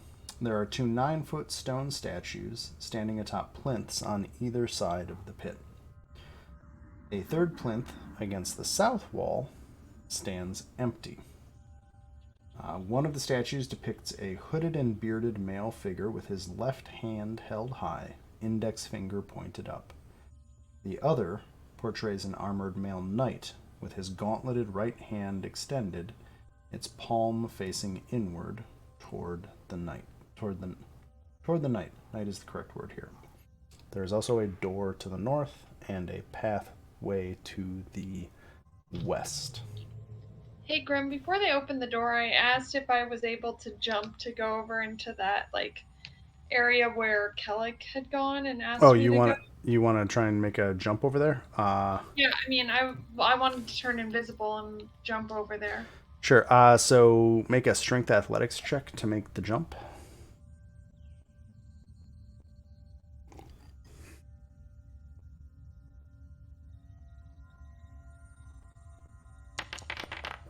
Ooh, thank God you didn't critically fail, because that would have been awkward. So you actually fairly gracefully are able to leap and grab the edge over here and then pull yourself into the chamber beyond. Or the Damn it, in full crawlway. plate as well. Yaza's kind of a beast. I don't know if folks have noticed that, but she's like... You may be technically strongest, but... Only when pushing or pulling things. Otherwise, she just has 16 strength. So you are there, and I'll move you up. So this opens up that tunnel. So is your goal to go invisible and drop into the chamber below? Yeah, well, I kind of want to scope things out first before I just like nosedive in. Okay, so just tell me what you're doing right here, basically.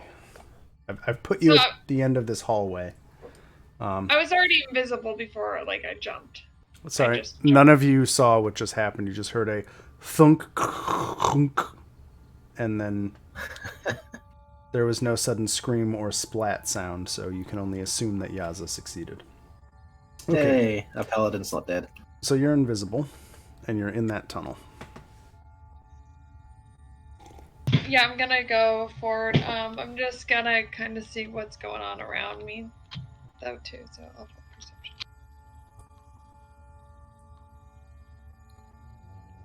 Sorry, come again. I said I'm just seeing what's going on down here. Oh, I don't see anything. It is a hallway. You do see that Sorry, tunnel. I'm just trying to refresh the page because it froze. Oh. There is at least one wall. Yeah, okay. And I'm going to just keep on kind of going down the hallway. Just, like, not really loud. Like, I'm kind of trying to be more quiet without, like, being stealthy, I guess. Because, like, yeah. So are you being stealthy or aren't you? Because basically if you want any stealth, you just have to roll a stealth check to establish a DC that I would be testing against. Yeah, let me just roll stealth. Yep. There's a mechanic for this. Oh. What? There's a mechanic? Hey, somehow I just got 10,000 steps for the day. I don't know how that's supposed to fucking work. It probably measures arm swings rather than actual steps. Yeah. I'm gesticulating a lot, apparently. Wait, Right. So are you doing the stealth or are you pass without tracing first? How are you guys doing this? Yeah, I would have cast Pass Without a Trace as soon as I saw her, like, leaving. So I guess technically... Well, you can't see her. Well, yeah, but when she disappeared after I asked her to go invisible and go to the hallway, and then I follow her, like, that was the whole idea. Okay. So I would have cast it as soon as she went invisible while we're on the deck, and then followed over when I heard the scratching and clumping sounds. Okay. Then make your stealth roll, Yaza. You get plus 10. So you get a 19. So you are operating under a certain amount of stealth right now. And you're invisible. And you're passing without trace. As long as... I guess, Kellic, you're just kind of trying to follow. Although where you're standing would cover the entirety of this area, so there you go. Yeah, I was just trying to, like, stay within range of her, but hopefully stay out of sight of that, like, Tomb Guardian or whatever he is. Okay.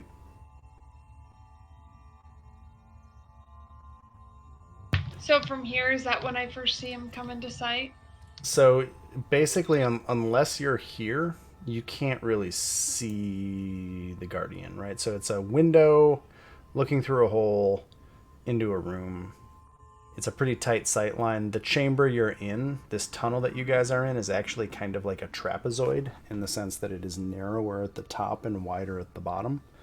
So it's a somewhat claustrophobic tunnel. But if that helps, like, it's narrow at the top. The sight line for the Tomb Guardian is just perfectly set up to look through the window, through the hole, into the chamber below.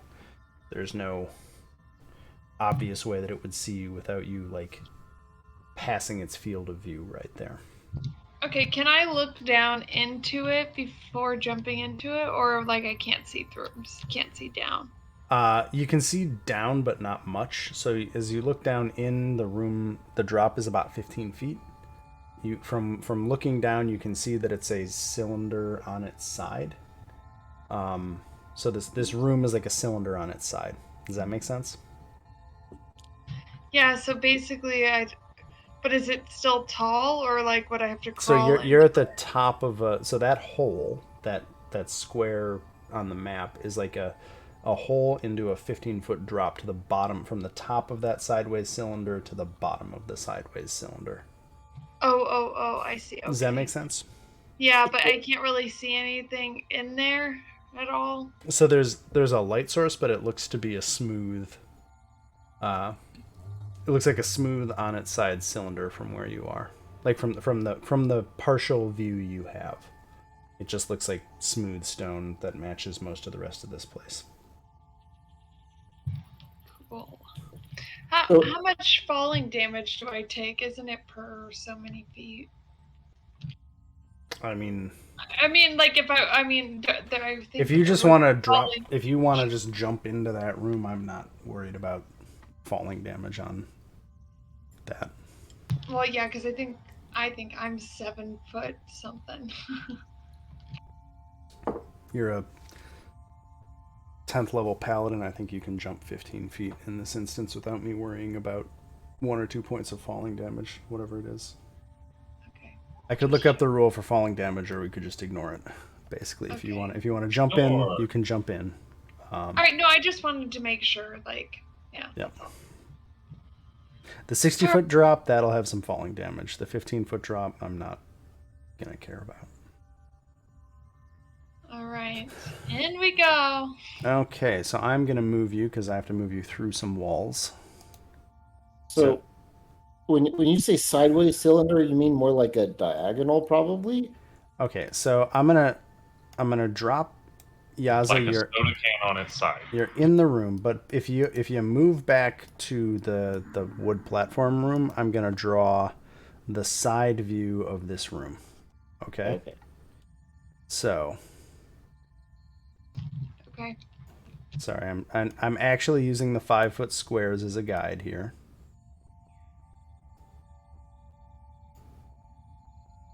So you have just dropped down into a room like this. Is that drawing working?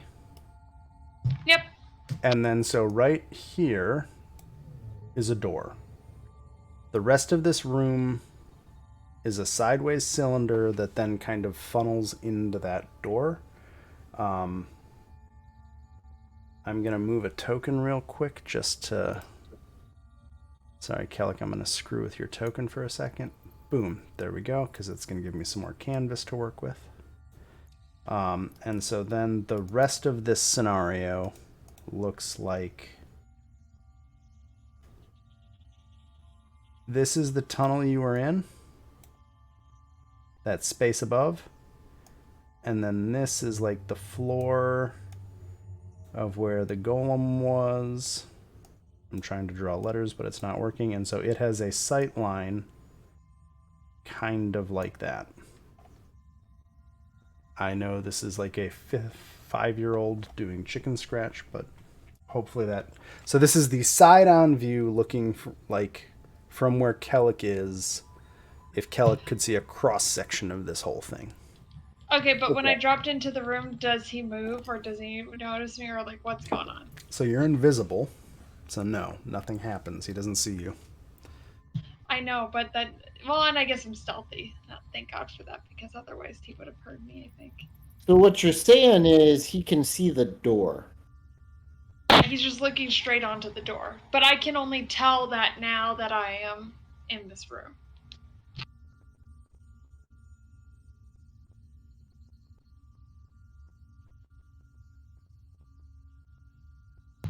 There's also a other armor down there. You want to grab that for me?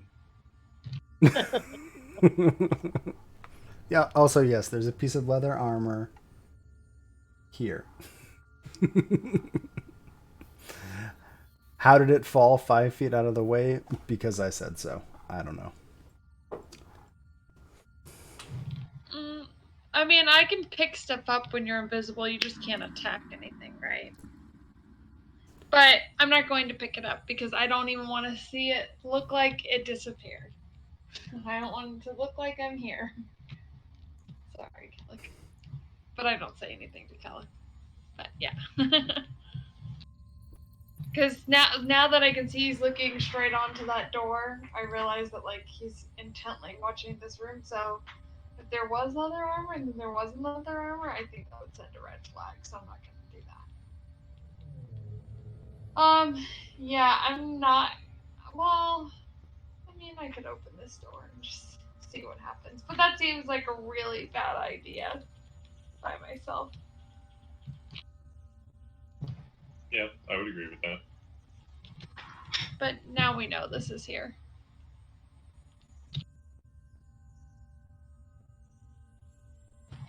Now for the fun part.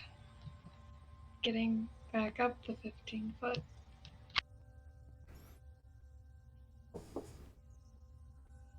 I have you there just because there's walls to kind of...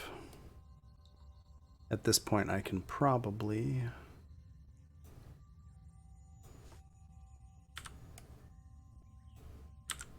There. We don't need those walls anymore, since now the layout of this thing is more clear.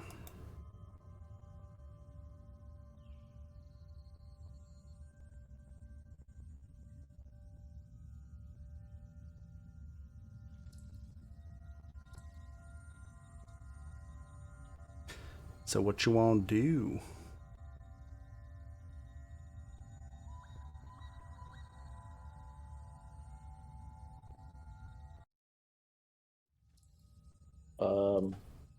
I think we bring Yaza and Kellic back, and then we go through the secret door and make sure to keep the door between this room and this room closed. I'll just go throw a rope down and like help her climb out. But she's gonna still be invisible, so all he'll see is a rope. So you just kind of pitch a rope over the edge? Yep. While Okay. holding on to one end. Yep. So Yaza, you see a rope suddenly dangle down from that opening? Yeah, I'll try to grab it as carefully as I can, but I'm still going to be grabbing onto the rope. Yep. So you grab the rope. And then I will climb up the rope. You do so. Okay. And then I'm just going to walk back out, And when staying invisible. When we get back out to that main room, I want to go scoop all my pitons up.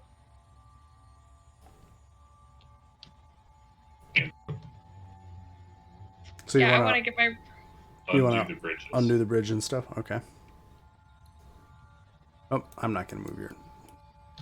You guys just want to be back in the main room? Yeah. Oh, you're going to have to make another jump, though. Yeah, I know, I will.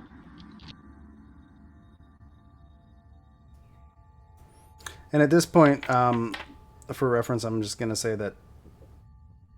Hey, you made it. Keshma, Orvex, Iku, and the zombies are back a little bit. Keshma, because I don't think she fits through the crawlways over here. Yeah, I don't think so either. The zombies, because honestly, I don't think the zombies are going to have a great time trying to cross those rope bridges. Are you implying that they're not acrobats? I am implying that they are not acrobats. And Orvex, Orvex would actually be with you. I just have to get Orvex over there. Orvex is game. He's such a... I'm gonna... Go I ahead. was just going to ask Kellic to get my rope back, too. I'll just give everyone back the ropes they handed me. Hey. Boop. There, rope gone. Okay.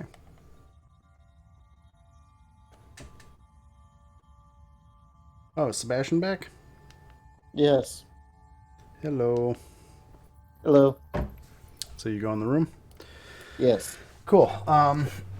As you guys begin entering the room, you notice at the bottom of the big pit in the room, there's an 8-foot tall figure standing motionless beside a stone treasure chest, and a silver key hangs from a cord around the figure's neck.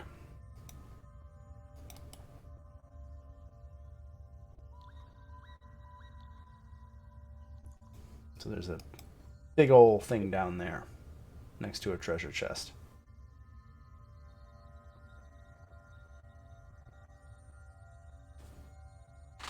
Is it like moving, or is it it's stationary and all that? So it's a clay figure standing motionless beside a chest. And it's how deep is the pit? It is a 15-foot wide, 15-foot deep pit. And these little things here are what? You were not. Let me just reread the whole room description because I think you were gone Okay. when we did it. And I can just check something else while I'm here.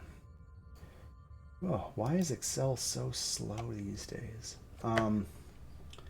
So to reread this room, so there's a 15-foot wide, 15-foot deep pit dominating this chamber. At the bottom of the pit, an 8-foot tall clay figure stands motionless beside a stone treasure chest. A silver key hangs from a cord around the figure's neck. There are 2 9-foot tall stone statues standing atop plinths on either side of the pit. A third plinth against the south wall stands empty. One of the statues depicts a hooded and bearded male figure with his left hand held high, index finger pointed up. The other portrays an armored male knight with his gauntleted right hand extended, its palm facing inward toward the knight. And let's see here. Who's got which trickster gods? Let's see. Who's in the room? Is everybody coming in the room, or are y'all waiting, or is it just the... Yeah, no, I'm coming. Okay. So Yaza, Moa warns you that adamantine or magic weapons are probably needed to hurt the golem in the pit below. And does anybody have Papazotl? Nope, nobody has Papazotl. Never mind. I'll whisper that like when I first come in the room and like people are grouped together, like I'll whisper that to everybody. What Moa tells me. Is the golem appearing, or is the figure appearing to watch any of us or react to us at all? The golem is the clay figure. The clay figure / golem in the pit is not doing anything. It's just standing.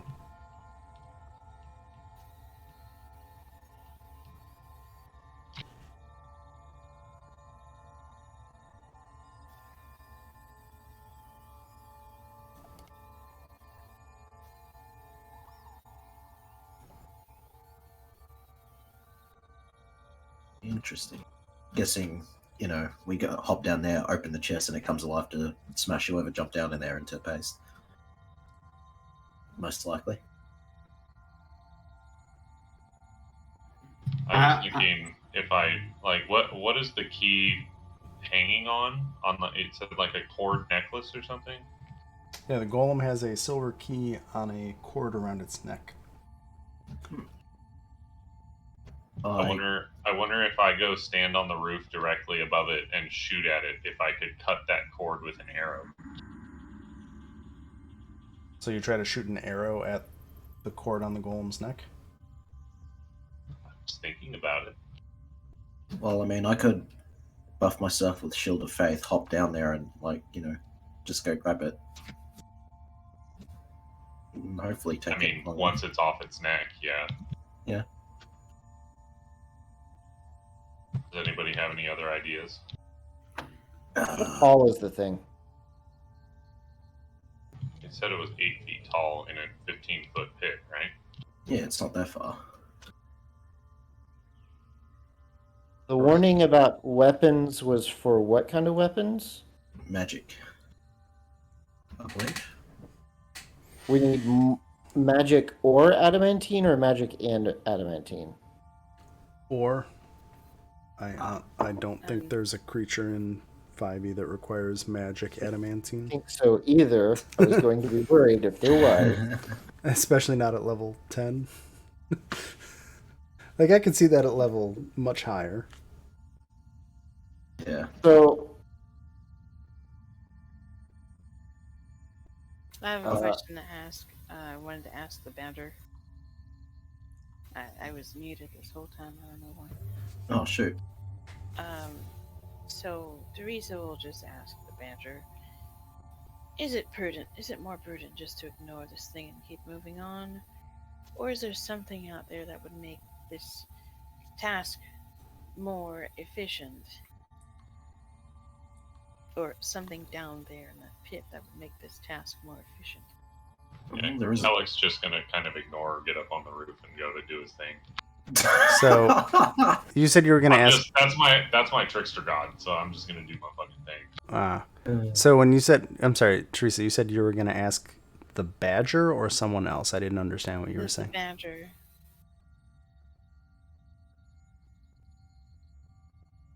The badger in my head.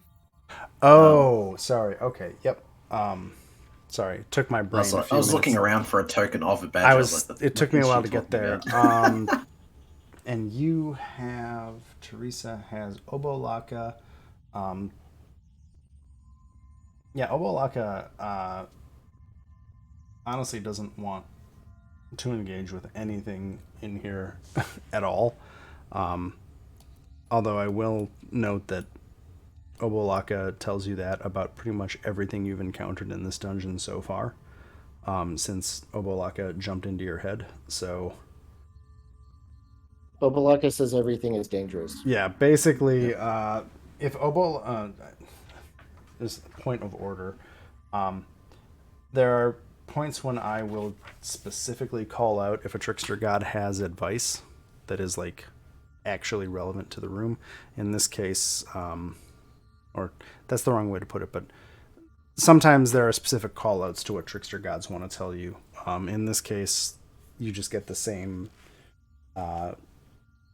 kind of incessant, don't do that, why would you take a risk, don't do it, why would you mess with a golem, this is silly, we should just figure out how to get out of here or figure out how to kill whoever's running this place. So not a whole lot of helpful advice, Teresa, in this particular room. Figured as much from the neurotic badger.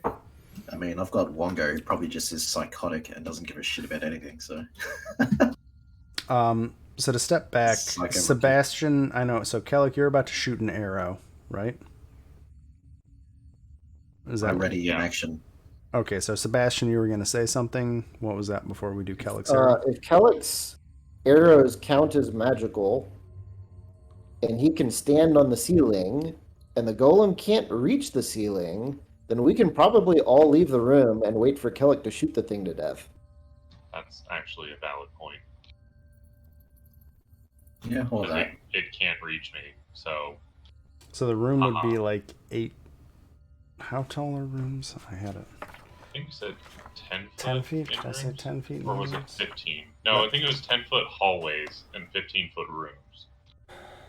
General features. Unless otherwise specified, ceilings in the tomb are 8 feet in corridors and 12 feet in rooms. So this would be your 12 feet above the floor, with the floor of the pit being 15 feet. So it's 27 feet. Yeah.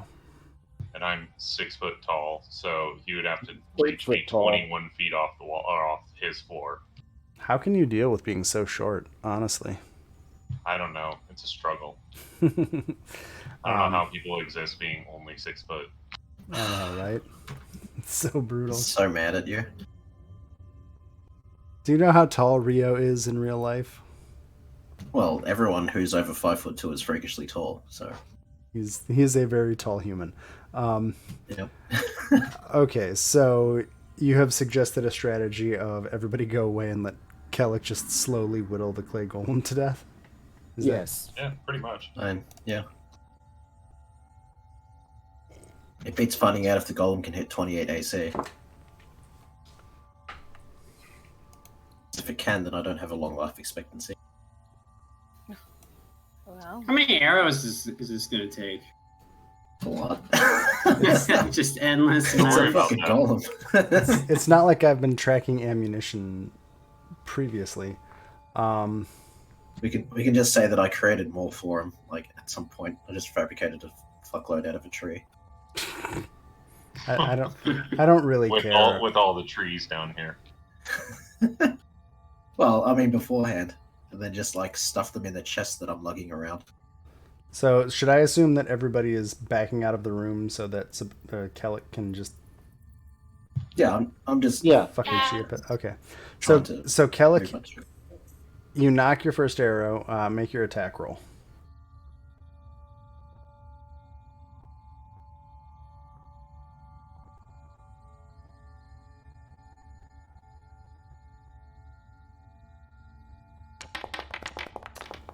So your arrow, as soon as it hits, you loose the arrow, it flies down, and as soon as it hits the plane that is the top of the pit, the arrow kind of breaks in half as it hits an invisible wall of force.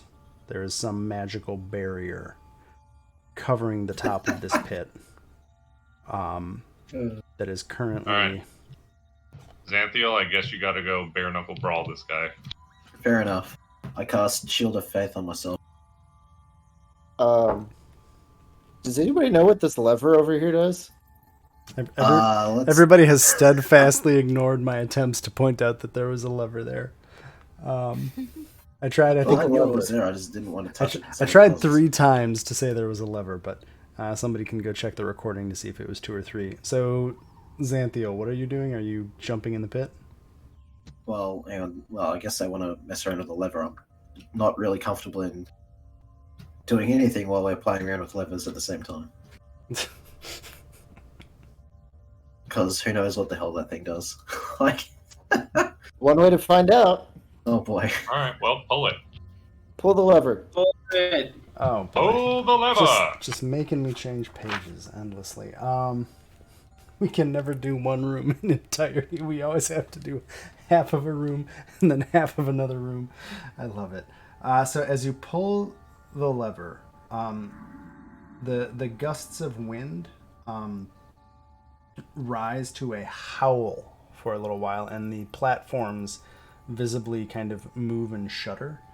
Also, I'm not sure if this is possible, but I don't care. I'm going to say it's possible. Sebastian, you see the statue on the far side of the room slowly opens both of its fists that were clenched, and in them you can see 2 glittering objects. I guess from this side of the room it's kind of hard to tell what they are, but there are 2 glittering objects in the now open fists of the statue on the far side of the room.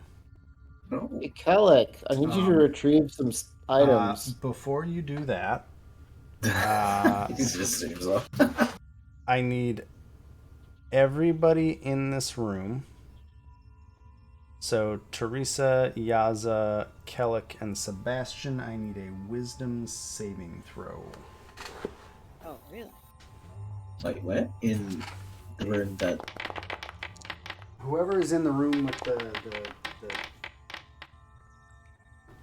The rope bridge? Yeah. Well, there is no rope bridge anymore. Was. Sorry. Hey, Ray, I'll be back in 1 second. Oh, you would be back in 1 second. Okay, let's see here. So, Kellic gets a +4, right? Is that Yep, true? so Kellic has a 22. I have a 23. And then Orvex gets a +4 as well. Oh, Orvex is going to make a save. Cool. What did I say? Wisdom? Wow, Orvex fails. Teresa, you have a 16. I think you have a 17 because Yaza gives a +1. She should give a I think +3. it's included. It's her charisma, right? Oh. Cool. Yeah, it's +3, so Teresa, you would have a 19, I think. Yeah, you'd have a 19. So the DC is 20. So Teresa and I think... Oh, did I roll Orvex? Yes, he failed. Where did Orvex go? Okay, so Teresa and I would also like Orvex- to point out I wasn't in the room actually when this happened, but it's fine. Well, you're there now. And the howling winds are howling. So I need to look something up real quick, because I've never looked up this table before. So that's fun. Oh, Jesus Christ. Really? Is there an index in this book? Oh my god, this book has an index. I am shocked. So wait, I got a 21 then, right? But the index doesn't have this in it. God damn it. 258. Did you get better than a 20? Well, I got an 18, but that's like, is that with or without Yaz's +3? Yeah, you would have gotten either the +3 or the +4 because everybody's there. Okay, so Teresa, I need you to roll a D100 for me. Even though she, 90. she's a 19. Oh, you pass out. What? You pass out for 1d10 minutes. And Orvex, what does Orvex get? This is going to be fun.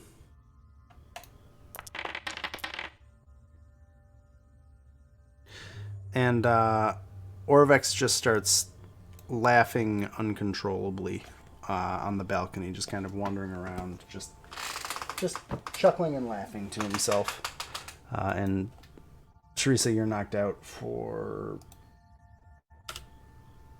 No, we're not gonna do it. 10. Oh wow, 1d10 for 10. Wow. Really?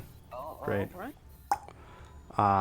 And Orvex is stuck, and this is caused by those howling winds that are now battering the platforms around. And that's where we're at. And the wind's still blowing? Yes. After you flipped the switch, the wind is blowing. The fists on the statue across the way have opened, revealing 2 glittering items in its hands, and Teresa and Orvex both failed to resist the howling of the winds and gained a short-term madness. Teresa's But was... Pellet can still get all the way over there even with the wind howling.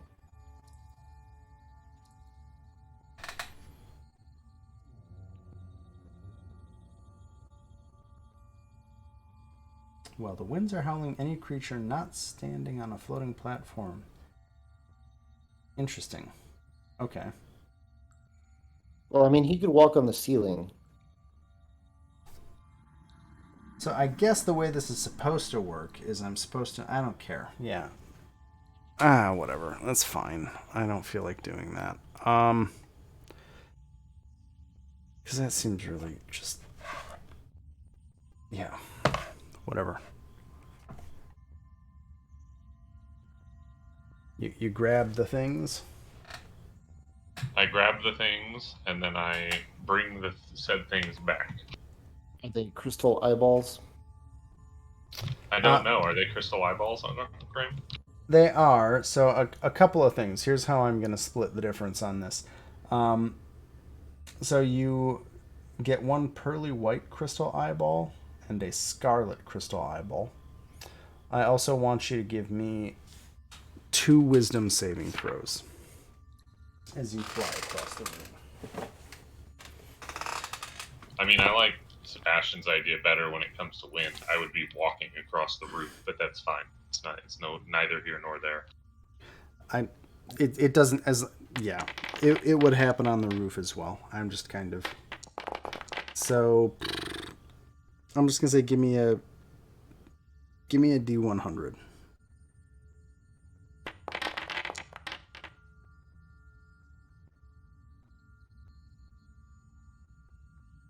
That's fun. I'm gonna say what happens here is as you get across the room, the howling gets to you and you actually kind of like collapse unconscious, much like Teresa did on the far side of the room. Eventually you're woken by those same winds that knocked you out, and you grab the 2 gems and fly back, and make it to the far side. And then can you give me 1 more D100?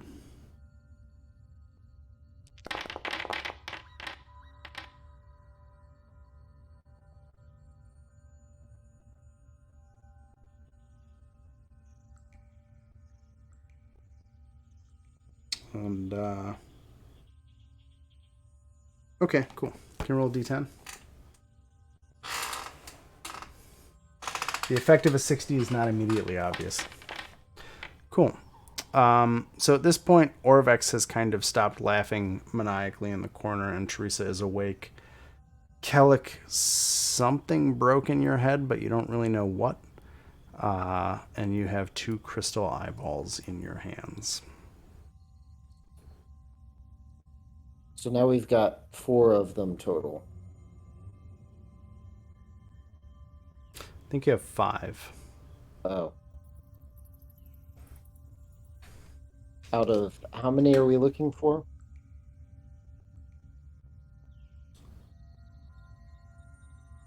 10. So you have a dark blue and a vibrant purple one from the corpse in the room with the golden barge.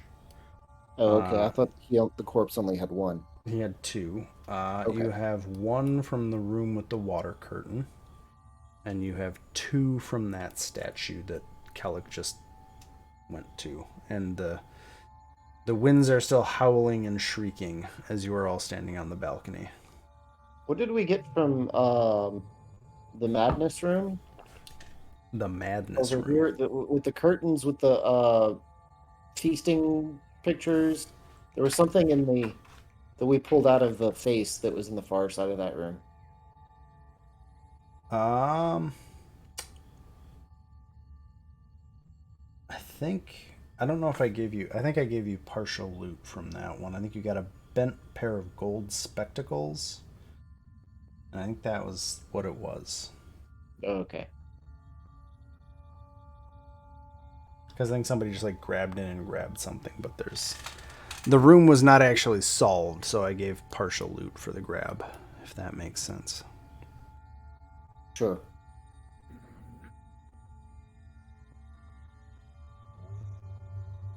So now that Kellic's back, I'm gonna throw the lever back the other way and turn all the wind off. Yeah, so the howling stops and the fists on that statue close on nothing. Teddy, what did you say? I'll hold it. I'll wait until we're done with this room. So my next speculative guess is that if we open this door over here, then the Tomb Guardian up here will see it, pull his lever, and deactivate the wall of force or whatever it is that's closing off the top of this pit. But that's just a guess. I mean, there's also this entire hallway over here. I mean, yeah, there is that too. Maybe there's another trigger that makes everybody crazy. So any decisions on what y'all want to do? No.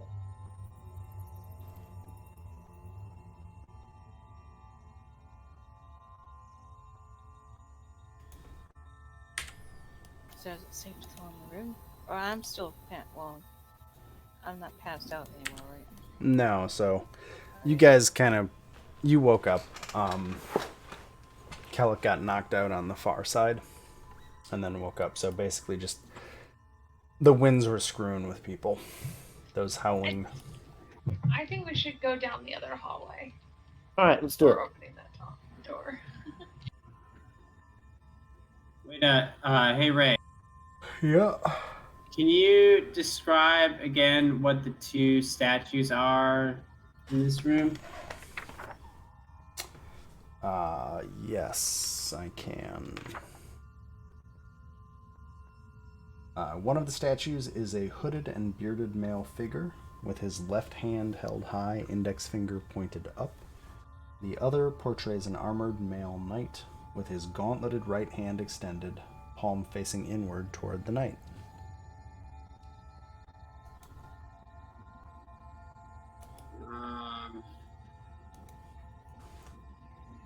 I'm gonna do detect magic on the statues. Okay, Sebastian, while you get down to the end of this room, I'll come back to that, Teddy, 1 second. So this corridor ends in a large door with a round mirror set into its surface. There are 10 circular indentations, each about an inch across, surrounding the mirror. That is a massive circle. Yeah, I guess sorry. It's my 30-foot radius. Gotcha.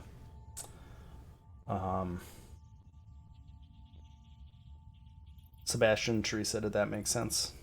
Yeah, that's where all the eyeballs go. Just speculate again. So you're doing detect magic. There is an aura of abjuration magic around each statue. You can also sense the force field basically covering the pit.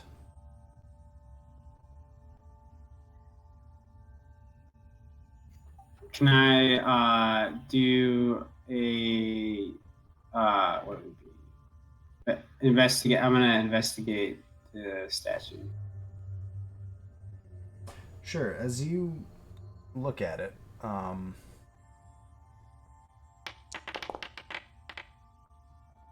it's decent. So as you look at the statue just to the north of you, Yeah. you notice that this statue, and you can see it on the other one after you examine it, it's set on a rotating spring-loaded gear. Let's see. That's obnoxious. Yeah. Yeah, so they're both on spring-loaded gears, so it looks like the statues can be rotated.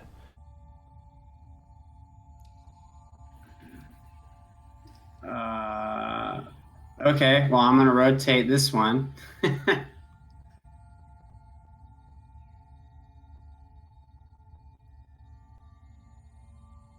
If I can. Do I have to do like a strength check or something? So as you rotate it, why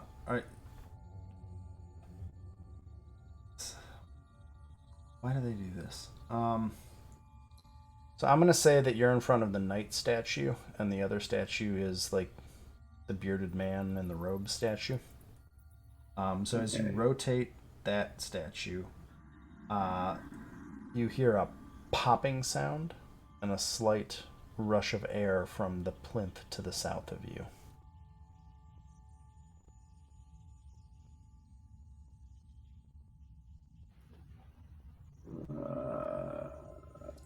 That's it? Nothing else happens? Yeah, after you release it, it kind of slowly rotates back to face the pit. And then I'm gonna rotate this one.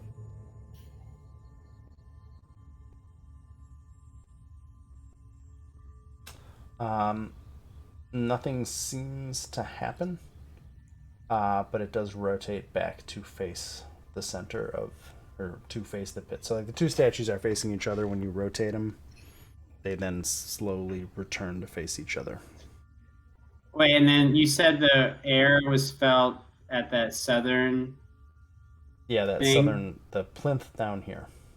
I feel like rotating them is what gets us in. One of them puts us in, and the other one takes us out of the barrier.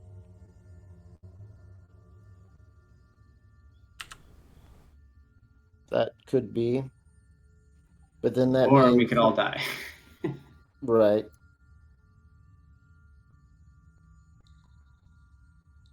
That means somebody has to be willingly put into the same physical space with the clay golem. I can do it. I volunteer. Sorry. I volunteer as Sorry, tribute. a horse bear. Alas, Sareth is not here to turn into a giant ape. You couldn't anyway, because I don't know worry. how I think wild I have shape a way works. to get you out. Oh, that wasn't wild shape. That was polymorph. Ah, But yeah, no, I'll jump down it well, climb down, I guess, as carefully as a horse can. So Which I imagine is not very. you're standing on top of a force field now. I think right, you right. gotta, yeah, you gotta go on the southern thing. Oh, right. Gotta go on that. All right. I cast Shield of Faith on myself. Blammo. So you have all the ACs? Yes. All of them. All of the All of it. ACs. Okay. I'm gonna give him 8 as well, so you can increase your hit points by 5, max and current. Sweet. So by how much? 8? By 5. 9? Sweet. 9? Who else are you hitting with that aid spell? Well, why not? I'll get Sebastian and let's see, Kelix. Teresa.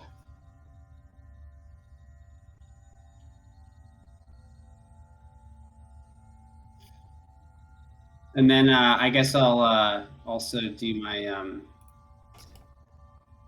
I forget what it's called.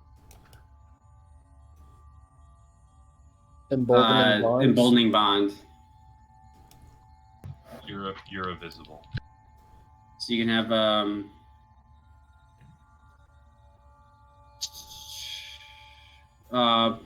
you get it's an action sheet for you basically get a D4 added to attack roll, ability check, or saving throw once per turn. What, enhance ability? I think, is it?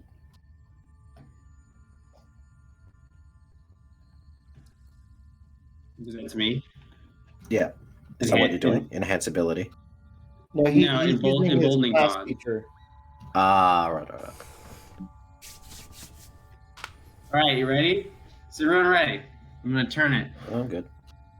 All right, ready? I turn it. Cool. Whoa. Uh-oh. Pop and roll initiative. All right, this will be funny. I'm not bothering with Damn Orbex. Wow, you missed by 0.01. Yep. Love it.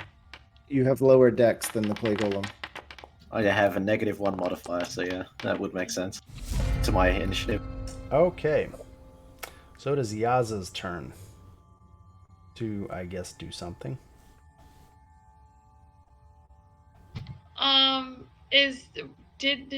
Did the wall of force open with the golem? No, so No, Xanthiel was teleported into the bottom of the pit when Teddy turned the statue. Oh. So I'm guessing theoretically join me down here by doing the same thing? Question mark. Okay. Well, I guess I'll try that. We'll see. So the third plinth, or the empty plinth, is down here. So you can run there. It'll take until Teddy's turn for Teddy to actually be able to interact with the statue. Cool. Yeah. Well, I was thinking about doing something else.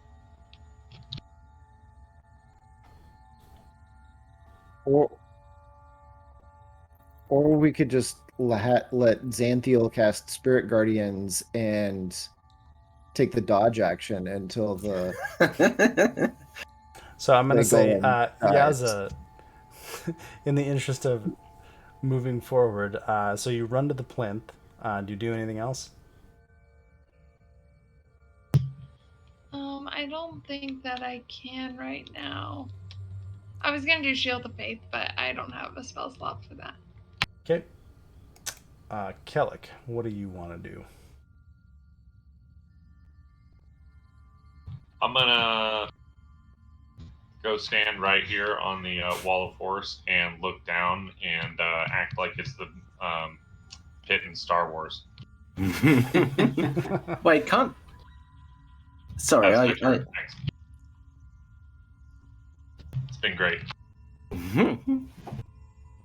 couldn't help but think Theo could probably cast the cleric dance floor move and hit the golem while I'm maintaining my AC boost, because they're both concentration spells.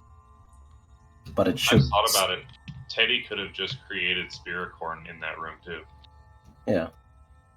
Either one, like, it is good. Because Spirit Guardians is just within 15 feet, and as far as I'm aware, isn't constrained by walls. So we'll come back to that. It is Teresa's turn.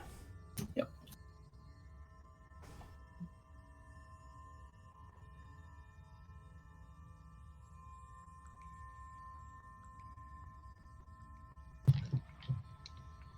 If you want to, I can do haste on you. But That- there's the Oh. afterwards. Yeah, I don't think haste would do a whole lot for me. As such, my attacks aren't terribly damaging. Gives you AC. Does it? Oh, well, hell, I'll take it. Why not?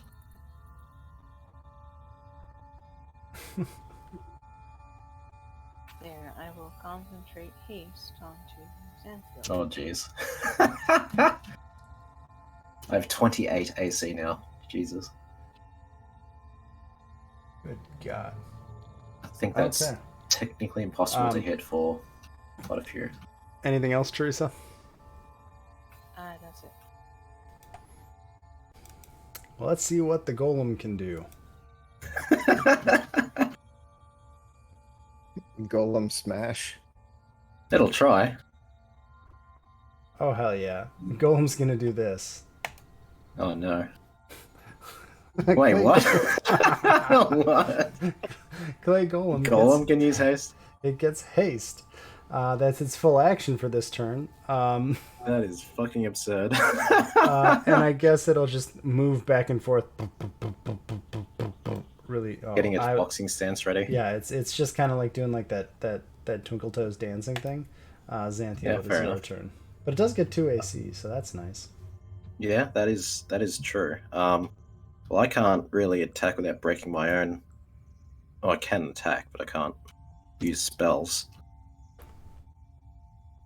So I'll just You try to can't hit use it. concentration spells. Yes, is true. Actually, that's a good point. I have Guiding Bolt, I think. Yes.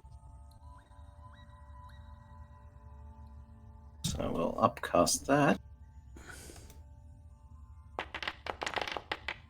If that hits.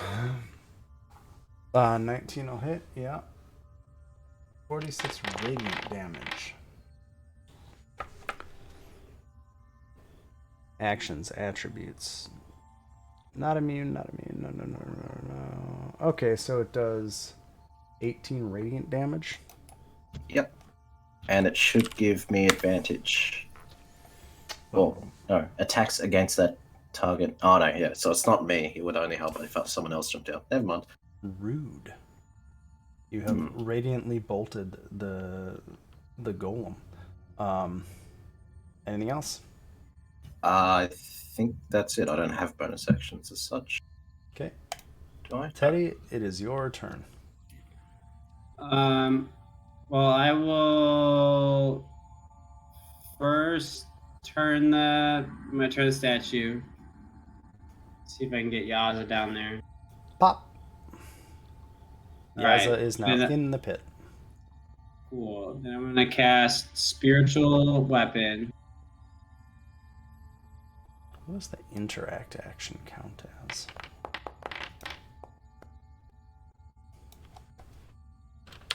It's almost 12 here. I gotta get going. Fair enough. Thanks Good for. night. Good night. Night. Good night. Okay, so you want the Spiricorn? Yeah. Oh, you already got it. Cool. I'm gonna have that bad boy. So Give me 1 second.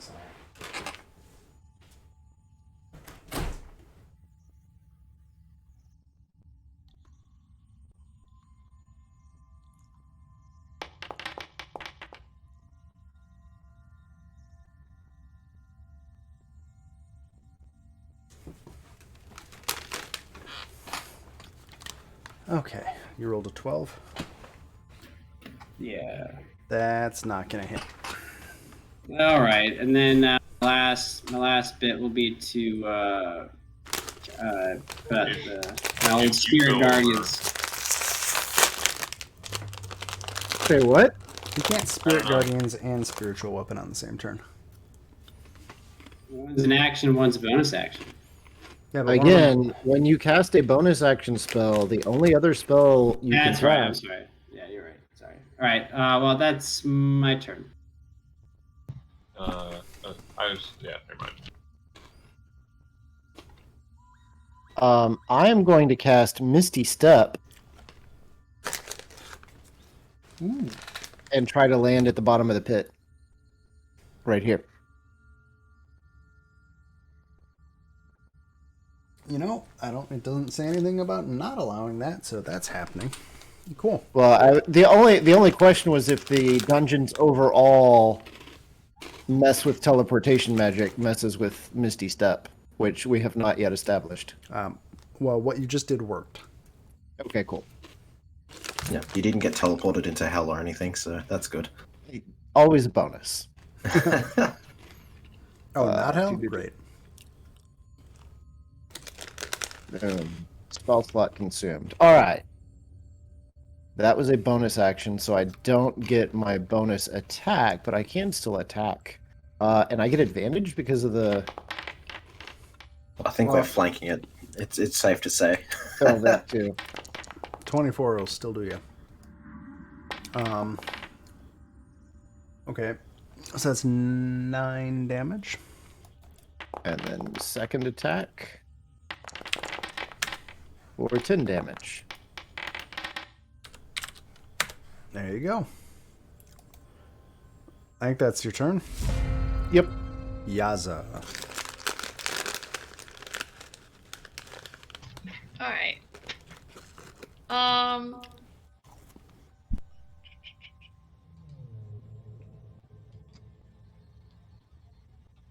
How long has it been? Well, for Hunter's Mark, I should have asked you, but for Hunter's Mark, you The old one is gone. Yeah. The old one. Okay, that's what I thought. It's only when you're in like action with changing to different people, right? Like You have to in be the same thing. combat instance. Yeah, okay. And it's Just a making sure. bonus action to move it if you're within still combat. Yeah, and I think you even have to do it on your next available turn to move it. Yeah. Otherwise, it just expires. Okay, cool. Nope, just making sure. All right, I'm just gonna attack. Well, that'll hit.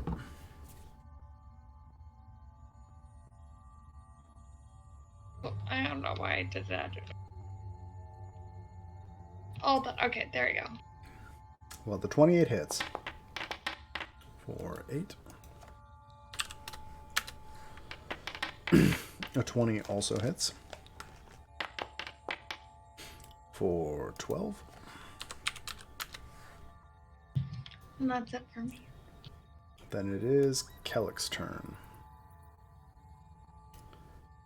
Who's got all the measurements?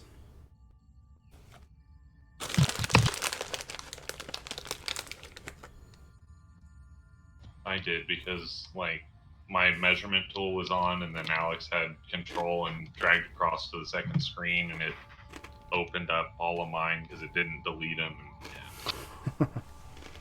That was just freaking Foundry being retarded. I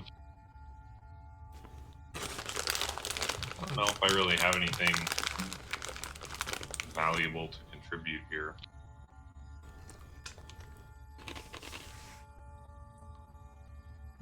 Actually, I'm going to use Detect Thoughts because I can see it and it's within 30 feet of me. Does it have an intelligence of 4 or above? No. Well, then it doesn't fucking work. Sorry. It has an intelligence of less than 4. Just kidding, man. Cool. You're just gonna continue to watch the spectacle below? Yeah, okay. Yeah, I'm like the fucking pigs in Jabba's palace. I'm just yeah. The Gamorreans. Yeah, those things. Yeah.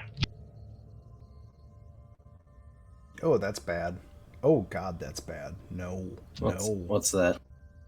Synaptic static. Nope. Not gonna. That'd be very bad. Nope. Man, she's not kidding. Okay. Some of her stuff is real nasty.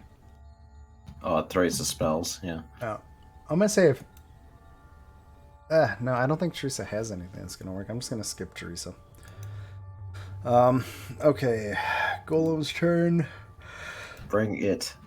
Roll a d6. Oh, no recharge. Hey, I have so many targets now, though. I know. What do I get? I don't think Kellick's like on the other side of that force field though, so I get 3 slam attacks. Okay, I'm gonna give everybody a slam attack. I'm gonna give Yaza a slam attack. Does a 25 hit? Yep, it does. Why does it have a save? For a secondary effect, probably. maybe it knocks someone down. I'm guessing that's what it would do. If the target is a creature, it must succeed on a DC 15 Constitution saving throw or have its hit point maximum reduced by an amount equal to the damage taken. What? What? That doesn't make sense. For a slam? What? I don't know. That's what the clay golem does. No, I know, but I mean, it's just weird. It's like, it's not a vampire or anything. The fuck? It's not got to be like. Okay, It's because it's Cyrax Clay Golem. Yeah, That's why. it's a DC 12 Constitution throw.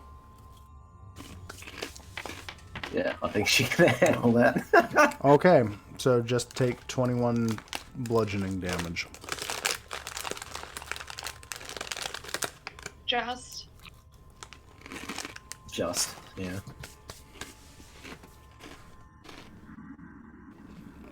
Now I'm going to hit Xanthiel.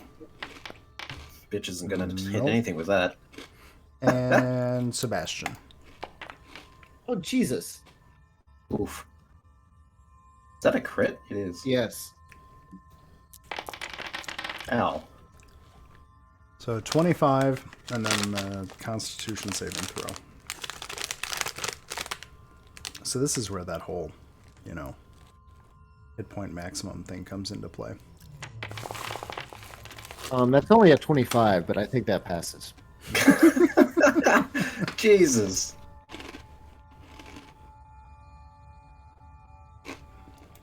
And I think You your aura monster. would be affecting people too, wouldn't it? Right. Like, Yes, my aura is affecting you anyway. Sweet. It's Xanthiel's turn. Well- Wait, what like obnoxiously crunchy thing are you eating? I just muted to turn it off. Sorry, I'm eating Cheetos. Because I have a Mace of Fear or whatever it is, that Mace of Terror. I think it's a magical weapon. yes, it would be. Would you roll 21? Yeah, it'll hit. But it's just a regular, like, fucking mace otherwise. I get 2 attacks because of the haste, I believe. Or 2 actions, I should say. You do get 2 actions. That'll I don't hit. think it's 16 hits. Oh, it does? Oh, Yep. okay. Not very well, though. Not very well at all. So that's act. Do you do anything else? Yep. No, I'm good. I was just here to be a meat shield. Theodore? Wendicus. Theodore Alphonse Wendicus? I will. Well, first thing, my little spirit corn's gonna go hopefully on a rampage. One By hit the way, rampage. If you go over to the little platform, I can spin the statue for you. Oh, that's probably good. Is it though? Do you want to be down there? I should be down. Toast me. No, boy. no. So Kellick's I can't there. quite yet. Yeah, not yet. But you can prep, and then so there's your movement. Oh, that's right. Okay, well, so I'm gonna have my spirit corn go pew pew. Oh, That'll hit. nice. 4, 15. Wow. Okay, so that's movement. Bonus act. Do you have an action?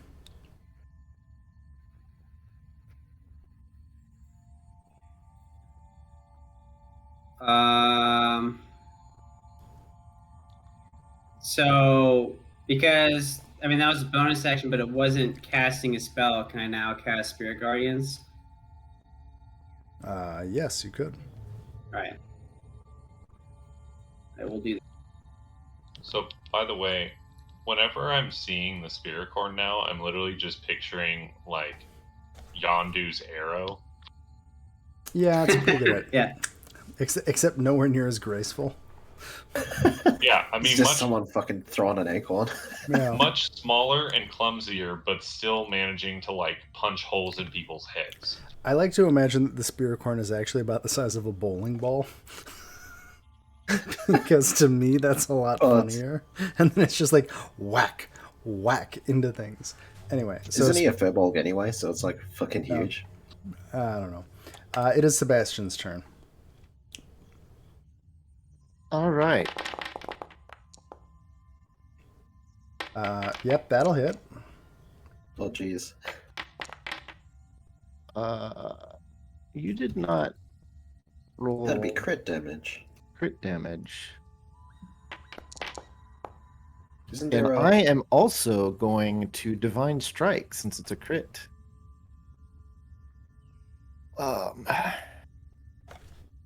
Do. Divine Smite. That's not the one that actually consumed a spell slot for me, I don't think. No, it didn't. Somewhere else there is a button that will actually...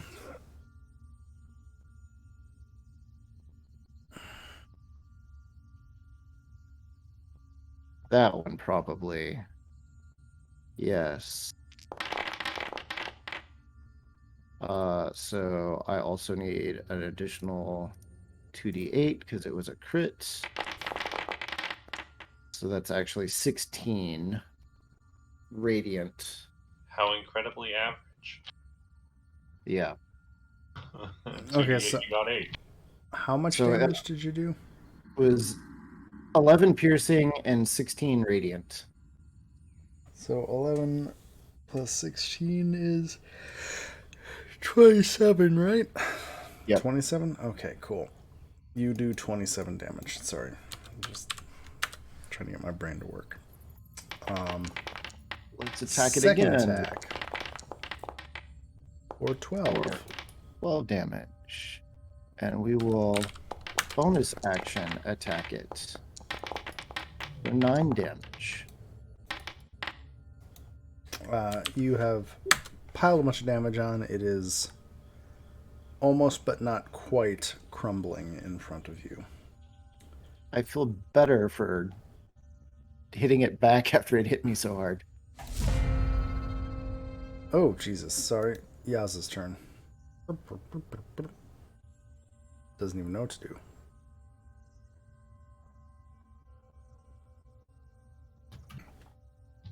Okay. You said it's already starting to crumble though? Yes. And am I considered to be flanking here? Yes. Yes. Okay, just wanted to double check. I realized Sebastian was doing that. I was like, oh, okay.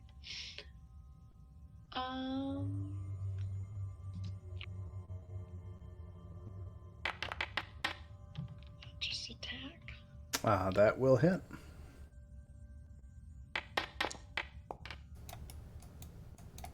And that will kill it.